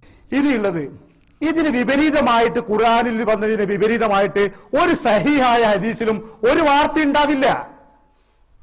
ഖുർആനിൽ പറഞ്ഞിരിക്കുന്ന ഒരു യാഥാർത്ഥ്യത്തിന് നിരക്കാത്ത, ഒരു പരമാർത്ഥത്തിന്, ഒരു വസ്തുതയ്ക്ക് നിരക്കാത്ത, യോജിക്കാത്ത ഒരു പരാമർശവും ഒരു സഹീഹായ ഹദീസിലും ഇല്ല, ബുഖാരി മുസ്ലിമിലും ഉണ്ടാവില്ല. അതുകൊണ്ട് ഈ വിഷയത്തിലും നമ്മുടെ ധാരണകൾ അവിടെ വെക്കുക, അള്ളാഹും റസൂലും പറഞ്ഞ് തീരുമാനിക്കാം, സ്വീകരിക്കാം. ഖുർആൻ പടച്ചതമ്പുരാൻ ജിബ്രീൽ മുഖേന നേർക്കുനേരെ അള്ളാഹുവിന്റെ പ്രവാചകർക്ക് ഇറക്കി കൊടുത്തിരിക്കുന്ന ദൃഷ്ടാന്തമാണ്. അത് അന്നു തന്നെ രേഖപ്പെടുത്തപ്പെടുകയും ചെയ്തു. എന്നാൽ ഹദീസ് ഗ്രന്ഥങ്ങളിലൂടെ നമുക്ക് ലഭിച്ചുകൊണ്ടിരിക്കുന്ന ഹദീസുകൾ പ്രവാചക തിരുമേനി സ്വല്ലല്ലാഹു അലൈഹി വസല്ലമയുടെ വാക്കുകളും പ്രവൃത്തികളും അനുവാദങ്ങളുമാണെങ്കിലും അത് രേഖപ്പെടുത്തപ്പെടുന്നത്, അത് ഗ്രന്ഥങ്ങളിലാകുന്നത് പ്രവാചക തിരുമേനിയുടെ മരണശേഷം പിന്നെയും വർഷങ്ങൾ, ചിലപ്പോൾ പതിറ്റാണ്ടുകൾ കഴിഞ്ഞിട്ടാണ്. സ്വാഭാവികമായ മാനുഷികമായ പോരായ്മകളും അബദ്ധങ്ങളും അതിൽ കടന്നുകൂടാമെന്ന് വിശ്വസിക്കുകയും എന്നിട്ട് അള്ളാഹുവിന്റെ ഖുർആനിൽ ഒരിക്കലും അബദ്ധം സംഭവിക്കില്ല എന്ന് ഉൾക്കൊണ്ടുകൊണ്ട് ആ ഖുർആനിന്റെ മാർഗം സ്വീകരിക്കാൻ നാം ശ്രമിക്കാതെ പോയാൽ വിശുദ്ധ ഖുർആന് വിരുദ്ധമായി സംസാരിച്ച് അക്രമികളും വഴിപടച്ചവരുമായി മാറേണ്ടി വരും എന്നതെങ്കിലും ഓർക്കാൻ നമുക്ക് സാധിക്കണം. സ്വാഭാവികമായ മാനുഷികമായ അബദ്ധങ്ങളും പോരായ്മകളും ഹദീസുകളിൽ സംഭവിക്കുമെങ്കിൽ ഇന്ന് നിലവിലുള്ള ഏത് ഹദീസ് ഗ്രന്ഥമാണ് ഈ ആരോപണത്തിൽ നിന്ന് മുക്തമായിട്ടുള്ളത്? കരിമ്പിലാക്കലിന്റെ ഈ വാദം തന്നെയല്ലേ ചെകനൂരികൾക്കുമുള്ളത്? ഈ വാദം അടിസ്ഥാനരഹിതമെന്ന് റഊഫ് മദനി. ലാ ഉൽഫിയന്ന അഹദക്കും, ഞാൻ നിങ്ങളിൽ ഒരാളെ കാണാൻ ഇടവരാതിരിക്കട്ടെ. നബി പറയാണ്, എന്റെ സമുദായത്തിലെ ഒരാളെ ഞാൻ കാണാൻ ഇടവരാതിരിക്കട്ടെ. എങ്ങനെ? മുത്തക്കിയൻ അല അരീക്കത്തിഹി, അയാൾ തന്റെ ചാരു കസേരയിൽ അല്ലെ ചാരു ബെഞ്ചിൽ ചാരിയിരിക്കുന്നു. യഅ്തീഹിൽ അംറു മിൻ അംരി ഇമ്മാ അമർതു ബിഹി ഔ നഹൈതു അൻഹു. ആ സമയത്ത് എന്റെ ഒരു കൽപ്പന, എന്റെ ഒരു കാര്യം, നബിയുടെ ഒരു പാഠം, ഒന്നുകിൽ നബി പഠിപ്പിച്ചത് അല്ലെങ്കിൽ വിരോധിച്ച ഒരു കാര്യം അയാൾ അരികിൽ വന്ന് ആരോ പറയുന്നു, ഇങ്ങനെ നബി പറഞ്ഞിട്ടുണ്ടല്ലോ. ഫയഖൂലു, അന്നേരം അയാളുടെ പ്രതികരണം, ലാ അദിരി, എനിക്കതൊന്നും അറിയില്ല. മാ വജദ്നാ ഫീ കിതാബില്ലാഹി തബഅനാഹു, അള്ളാന്റെ കിതാബിൽ ഖുർആനിൽ എന്താ ഉള്ളത് അത് മാത്രമേ ഞാൻ പിൻപറ്റുള്ളൂ എന്ന് ഒരാൾ പ്രതികരിക്കുന്നു. ഇങ്ങനെ പ്രതികരിക്കുന്ന ഒരാളെ എനിക്ക് കാണാൻ ഇടവരാതിരിക്കട്ടെ എന്ന് നബി സല്ലല്ലാഹു അലൈഹി വസല്ലം ഒരിക്കൽ പറഞ്ഞു. എന്നുവെച്ചാല് തന്റെ ചാരുബെഞ്ചിൽ ചാരി ഇരിക്കും നേരത്ത് എന്റെ നബി സല്ലല്ലാഹു അലൈഹി വസല്ലമ കൽപ്പിക്കുകയോ വിരോധിക്കുകയോ ചെയ്ത ഒരു വിഷയത്തെപ്പറ്റി, ഒരു കാര്യത്തെപ്പറ്റി ഒരാൾ അയാൾക്ക് അറിവ് കൊടുക്കുന്നു, പറഞ്ഞു കൊടുക്കുന്നു. ആ സമയത്ത് അയാൾ പറയുന്ന പ്രതികരണം, എനിക്കിതൊന്നും അറിയില്ല, നബി പറഞ്ഞതാണോ അല്ലയോ അതൊന്ന് അന്വേഷിക്കാൻ എനിക്കത് കേൾക്കും വേണ്ട, അള്ളാന്റെ കിതാബിൽ എന്താ ഉള്ളത് അത് മാത്രമേ ഞാൻ സ്വീകരിക്കുകയുള്ളൂ എന്ന് പറയുന്ന ഒരാളെ ഞാൻ കാണാൻ ഇടവരാതിരിക്കട്ടെ എന്ന് നബി സല്ലല്ലാഹു അലൈഹി വസല്ലം പറഞ്ഞു. ഈ പറഞ്ഞ വാക്കിന്റെ അർത്ഥം എന്താണ്? ഞാൻ കാണാൻ ഇടവരാതിരിക്കട്ടെ എന്ന് നബി സല്ലല്ലാഹു അലൈഹി വസല്ലം പറയുന്ന വചനം ഒരു പ്രവചനമാണ്. പിന്നീട് സംഭവിക്കാൻ പോകുന്ന ഒരു സംഭവത്തെ പറ്റി നബി സല്ലല്ലാഹു അലൈഹി വസല്ലം പറഞ്ഞു വെച്ച ഒരു പ്രവചനമാണത്. എന്താണ് അതിന്റെ ആശയം? ഇതാണ്, ഇനി ഒരു കാലം വരും, സഹാബികളോടാണ് സംസാരിക്കുന്നത്. ഇനി ഒരു കാലം വരും, ആ കാലത്ത് ഹദീസിൽ ഇങ്ങനെയുണ്ട്, നബി സല്ലല്ലാഹു അലൈഹി വസല്ലം കൽപ്പിച്ചിട്ടുണ്ട്, നബി സല്ലല്ലാഹു അലൈഹി വസല്ലം നിർദ്ദേശിച്ചിട്ടുണ്ട് എന്നിങ്ങനെ ചില ആളുകളോട് പറഞ്ഞു കൊടുത്താൽ, മുസ്ലിങ്ങളായ ആളുകളോട് പറഞ്ഞു കൊടുത്താൽ, അത് സ്വീകരിക്കുന്നതിന് പകരം, അത് അംഗീകരിക്കുന്നതിന് പകരം ഹദീസുകൾ സ്വീകരിക്കാൻ എന്നെ കൊണ്ട് പറ്റില്ല, സുന്നത്തുകൾ എനിക്ക് കേൾക്കേണ്ടതില്ല, വിശുദ്ധ ഖുർആനിലുള്ള വല്ല ആയത്തുമുണ്ടെങ്കിൽ എനിക്ക് കേട്ടേച്ചാൽ മതി എന്ന് പറഞ്ഞുകൊണ്ട് ഹദീസുകൾക്ക്, പ്രവാചകന്റെ വാക്കുകൾക്ക്, നിർദ്ദേശങ്ങൾക്ക് പുറംതിരിഞ്ഞു നിൽക്കുന്ന കുറെ ആളുകൾ ഈ സമുദായത്തിൽ ഉണ്ടാവാൻ സാധ്യതയുണ്ട് എന്ന പ്രവചനമാണ് നബി സല്ലല്ലാഹു അലൈഹി വസല്ലം നടത്തിയത്. നബി നടത്തിയ ഒരു പ്രവചനവും നടക്കാതെ പോയിട്ടില്ല, പുലരാതെ പോയിട്ടില്ല, പുലർന്നുകൊണ്ടേയിരിക്കുന്നു. ബാക്കി ചിലത് പുലരും, അത് സംഭവിക്കുമെന്ന കാര്യം ഉറപ്പാണ്. ഇത് പുലർന്നോ ഈ സംഭവം? ഖുർആനെ കണ്ടാല്, ഖുർആനിൽ ആശയം കണ്ടാല് പിന്നെ ഹദീസ് കാണുമ്പോൾ ഒച്ചാനിച്ച് നിൽക്കുന്ന സ്വഭാവം അവർക്കുണ്ടായിരുന്നില്ല. അതുകൊണ്ടാണ് ആദ്യകാല മുജാഹിദ് പണ്ഡിതന്മാർ മുഴുവൻ പറഞ്ഞത് സിഹിർ പലിക്കൂല, മുഹമ്മദ് നബിക്ക് സിഹിർ വലിച്ചാണ് ശരിയല്ല എന്ന് വെട്ടിത്തുറന്ന് അവർ പറഞ്ഞു. റസൂലുള്ളാഹിക്ക് സിഹിർ ബാധിച്ചു എന്ന പരാമർശങ്ങളെ നമ്മൾ തള്ളിക്കളയും. ഒരു ഹദീസ് എത്ര സ്വഹീഹാണെങ്കിലും, എത്ര സ്വഹീഹാണെന്ന് പറഞ്ഞാലും ആ ഹദീസ് ഖുർആന് വിരുദ്ധമാണെങ്കിൽ സ്വീകരിക്കണമെന്ന് എവിടുന്ന മനസ്സിലാക്കിയത്? ഒന്നുകിൽ അനുകൂലമായി വ്യാഖ്യാനിക്കാൻ പറ്റുമോ നോക്കുക, അല്ലെങ്കിൽ തള്ളിക്കളയാ. ഖുർആൻ പടച്ചതമ്പുരാൻ ജിബ്രീൽ മുഖേന നേർക്കുനേരെ അള്ളാഹുവിന്റെ പ്രവാചകർക്ക് ഇറക്കി കൊടുത്തിരിക്കുന്ന ദൃഷ്ടാന്തമാണ്. അത് അന്നു തന്നെ രേഖപ്പെടുത്തപ്പെടുകയും ചെയ്തു. എന്നാൽ ഹദീസ് ഗ്രന്ഥങ്ങളിലൂടെ നമുക്ക് ലഭിച്ചുകൊണ്ടിരിക്കുന്ന ഹദീസുകൾ പ്രവാചക തിരുമേനി സ്വല്ലല്ലാഹു അലൈഹി വസല്ലമയുടെ വാക്കുകളും പ്രവൃത്തികളും അനുവാദങ്ങളുമാണെങ്കിലും അത് രേഖപ്പെടുത്തപ്പെടുന്നത്, അത് ഗ്രന്ഥങ്ങളിലാകുന്നത് പ്രവാചക തിരുമേനിയുടെ മരണശേഷം പിന്നെയും വർഷങ്ങൾ, ചിലപ്പോൾ പതിറ്റാണ്ടുകൾ കഴിഞ്ഞിട്ടാണ്. സ്വാഭാവികമായ മാനുഷികമായ പോരായ്മകളും അബദ്ധങ്ങളും അതിൽ കടന്നുകൂടാമെന്ന് വിശ്വസിക്കുകയും, സ്വാഭാവികമായ മാനുഷികമായ പോരായ്മകളും അബദ്ധങ്ങളും അതിൽ കടന്നുകൂടാമെന്ന് വിശ്വസിക്കുകയും, സ്വാഭാവികമായ മാനുഷികമായ പോരായ്മകളും അബദ്ധങ്ങളും അതിൽ കടന്നുകൂടാമെന്ന് വിശ്വസിക്കുകയും, എന്നിട്ട് അള്ളാഹുവിന്റെ ഖുർആനിൽ ഒരിക്കലും അബദ്ധം സംഭവിക്കില്ല എന്ന് ഉൾക്കൊണ്ടുകൊണ്ട് ആ ഖുർആനിന്റെ മാർഗം സ്വീകരിക്കാൻ നാം ശ്രമിക്കാതെ പോയാൽ വിശുദ്ധ ഖുർആന് വിരുദ്ധമായി സംസാരിച്ച് അക്രമികളും വഴിപടച്ചവരുമായി മാറേണ്ടി വരും എന്നതെങ്കിലും ഓർക്കാൻ നമുക്ക് സാധിക്കണം. ഖബർ ആഹാദ് വിശ്വാസകാര്യങ്ങൾക്ക് അസ്വീകാര്യമാണെന്ന് എഴുതുകയും ബുഖാരിയിലെ 60 ഹദീസുകൾ നിഷേധിക്കുകയും ചെയ്തതിനാലാണ് ചേകനൂരിലേക്ക് താങ്കളെ ചേർത്തി പറയുന്നതെന്ന ശത്രുക്കളുടെ വാദത്തെക്കുറിച്ച് എന്ത് പറയുന്നു? ഞാൻ അതിൻ്റെ വിശദീകരണം നൽകുകയുണ്ടായി. ഖബർ വായിദ് പിൽക്കാലത്താണ് ഈ പ്രശ്നമൊക്കെ ഉണ്ടാവുന്നത്. നബിൻ്റെ കാലത്ത് നബിൻ്റെ വായിൽ നിന്ന് കേട്ടാൽ ഖുർആൻ കിട്ടുന്ന അതേ അറിവ് തന്നെ ഹദീസ് കൊണ്ടും കിട്ടും. പിന്നീട് 200 കൊല്ലം കഴിഞ്ഞിട്ട് ആണ് ഹദീസ് ക്രോഡീകരിക്കുന്നത്. അപ്പോൾ മുസ്ലിം പണ്ഡിതന്മാർ, ഹദീസ് പണ്ഡിതന്മാരെല്ലാം ഹദീസിനെ രണ്ടായി തിരിക്കുകയാണെന്ന് മുത്തവാത്തിർ, ഖബർ വായിദ് എന്നുള്ളത്. ആ ഖബർ വായിദ് അഖീദക്ക് പറ്റുകയില്ല എന്ന് ഞാൻ ഉണ്ടാക്കിയ ഉസൂലൊന്നുമല്ല. നബി സല്ലല്ലാഹു അലൈഹി വസല്ലം കാലഘട്ടത്തിൽ തന്നെ ഹദീസിന്റെ ക്രോഡീകരണം ആരംഭിച്ചിരിക്കുന്നു, എഴുത്ത് ആരംഭിച്ചിരിക്കുന്നു. എന്നിട്ട് പിൻതലമുറകളിൽ അത് ആവർത്തിച്ചു. ഔദ്യോഗികമായി അതിന്റെ പ്രവർത്തനങ്ങൾ ആരംഭിക്കുന്നത് ഉമർ ബിൻ അബ്ദുൽ അസീസ് റഹ്മത്തുള്ളാഹി കാലഘട്ടത്തിന് മുമ്പാണ്. അപ്പൊ 2 നബി മരിച്ചൊരു 200 കൊല്ലങ്ങൾക്ക് ശേഷം സാഹസപ്പെട്ട് എഴുതുണ്ടാക്കിയതല്ല. ജീവിച്ചിരിക്കുന്ന സമയത്ത് തന്നെ പറയുകയും പഠിക്കുകയും എഴുതി വെക്കപ്പെടുകയും ചെയ്ത, പിന്നീട് അത് സ്വാഭാവികമായും എഴുതി വന്ന ഒരു ഗ്രന്ഥത്തിന്റെ പൂർത്തീകരണങ്ങൾ മാത്രമാണ് ഇമാം ബുഖാരിയിലൂടെയും മുസ്ലിമിലൂടെയും സംഭവിക്കുന്നത് എന്ന് തിരിച്ചറിയാം. നാം സാധാരണ ധരിച്ചു വെച്ചിരിക്കുന്ന ഒരു ധാരണ അത് തിരുത്തണില്ല. നബി സല്ലല്ലാഹു അലൈഹി വസല്ലം കാലഘട്ടത്തിൽ സുന്നത്തുകൾ തീരെ രചിക്കപ്പെട്ടില്ല, എഴുതി വെച്ചില്ല, ഖുർആൻ മാത്രമേ എഴുതി വെച്ചിട്ടുള്ളൂ എന്നൊരു ധാരണ ലേശം വിവരമുള്ളവരെയൊക്കെ സ്വാധീനിച്ചു കാണും. ഞാനതിലെ ധാരണ എന്ന് പറയാൻ കാരണം അതിൽ അബദ്ധമുള്ളത് കൊണ്ടാണ്.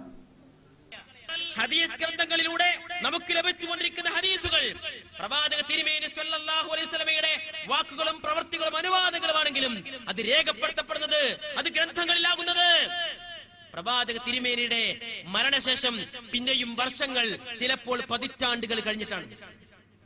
സ്വാഭാവികമായ മാനുഷികമായ പോരായ്മകളും അബദ്ധങ്ങളും അതിൽ കടന്നുകൂടാമെന്ന് വിശ്വസിക്കുകയും എന്നിട്ട് അള്ളാഹുവിന്റെ ഖുർആനിൽ ഒരിക്കലും അബദ്ധം സംഭവിക്കില്ല എന്ന് ഉൾക്കൊണ്ടുകൊണ്ട് ആ ഖുർആനിന്റെ മാർഗം സ്വീകരിക്കാൻ നാം ശ്രമിക്കാതെ പോയാൽ വിശുദ്ധ ഖുർആന് വിരുദ്ധമായി സംസാരിച്ച് അക്രമികളും വഴിപടച്ചവരുമായി മാറേണ്ടി വരും എന്നതെങ്കിലും ഓർക്കാൻ നമുക്ക് സാധിക്കണം. പിൽക്കാലത്താണ് ഈ പ്രശ്നമൊക്കെ ഉണ്ടാവുന്നത്. നബിൻ്റെ കാലത്ത് നബിൻ്റെ വായിൽ നിന്ന് കേട്ടാൽ ഖുർആൻ കിട്ടുന്ന അതേ അറിവ് തന്നെ ഹദീസ് കൊണ്ടും കിട്ടും. പിന്നീട് 200 കൊല്ലം കഴിഞ്ഞിട്ട് ആണ് ഹദീസ് ക്രോഡീകരിക്കുന്നത്. പിന്നീട് 200 കൊല്ലം കഴിഞ്ഞിട്ട് ആണ് ഹദീസ് ക്രോഡീകരിക്കുന്നത്. പിന്നീട് 200 കൊല്ലം കഴിഞ്ഞിട്ട് ആണ് ഹദീസ് ക്രോഡീകരിക്കുന്നത്. ഞാൻ നേരത്തെ പറഞ്ഞത് നബി സല്ലല്ലാഹു അലൈഹി വസല്ലം കാലഘട്ടത്തിൽ തന്നെ എഴുതി വെച്ചു. ആ എഴുത്തിന് സമ്പ്രദായങ്ങൾ ഉണ്ടായിരുന്നു. അത് പല നിലക്കും പിന്നെങ്ങനെ വിപുലപ്പെട്ടു വന്നു. അത് ഔദ്യോഗികമല്ല, പലരും പഠിച്ചറിഞ്ഞ് ബോധത്തോടെ സഹാബികളും താബികളും എഴുതിക്കൊണ്ടുവന്ന.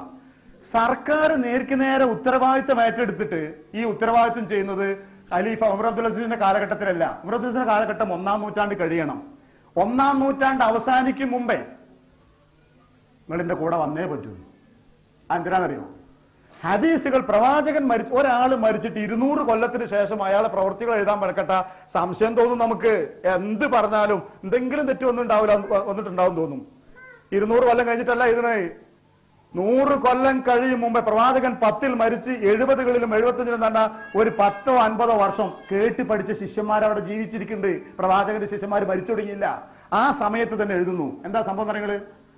അബ്ദുൽ അസീസിന്റെ ഉമർ ബിൻ അബ്ദുൽ അസീസിന്റെ പിതാവ് അബ്ദുൽ അസീസ് റഹ്മത്തുള്ളാഹി അലൈഹി, അദ്ദേഹത്തിന്റെ ഗവർണറായ ഈജിപ്തിലെ പിന്നെ കുസൈർ ബിൻ മുറി എന്ന് പറയുന്ന താബഈ പണ്ഡിതന് ഒരു കത്തെഴുതുന്നുണ്ട്. ഈജിപ്തിലുള്ള ഹദീസുകൾ മുഴുവൻ ക്രോഡീകരിക്കുക. ഈ സംഭവം ഹിജ്റ 80-ന് മുമ്പാണ്. ഹിജ്റ 80-ന് മുമ്പ് 2-ാം നൂറ്റാണ്ട് എത്തിയില്ല. ഹദീസുകൾ. എന്നിട്ട് അദ്ദേഹം എഴുതിയ കത്തിലൊരു വാചകം, അബൂ ഹുറൈറയുടെ ഹദീസുകൾ ക്രോഡീകരിക്കേണ്ടതില്ല, ബേജാറാവണ്ട, അത് ക്രോഡീകരിച്ച് ഇവിടെ ഉണ്ട് എന്ന് അതിന്റെ ബാക്കി. സുബ്ഹാനല്ലാഹ്, അന്തം വിട്ടുപോകും ചരിത്രത്തിന്റെ പിന്നാലെ പോയാൽ. അബൂ ഹുറൈറ റളിയല്ലാഹു അൻഹുവിന്റെ ഹദീസുകൾ, അദ്ദേഹത്തിലൂടെ റിപ്പോർട്ട് ചെയ്യപ്പെട്ട ഹദീസുകൾ ഇദ്ദേഹത്തിന്റെ പിതാവ് മർവാൻ ഇബ്നുൽ ഹക്കമിന്റെ കാലഘട്ടത്തിൽ തന്നെ പൂർണ്ണമായും എഴുതിയിട്ട് മുസ്ലിങ്ങളുടെ അത് പുസ്തകങ്ങൾ എവിടെ ക്രോഡീകരിച്ച് സൂക്ഷിച്ചു വെച്ച നിങ്ങൾ ഹദീസിന്റെ ബൃഹൽ ഗ്രന്ഥങ്ങൾ സർക്കാർ ഖജനാവിൽ സൂക്ഷിച്ചു വെച്ചു. ജനങ്ങൾക്ക് പഠിക്കാൻ വേണ്ടിയിട്ടില്ല, ഒരു കാലത്ത് സംശയം വന്ന നോക്കാൻ വേണ്ടിയിട്ട്.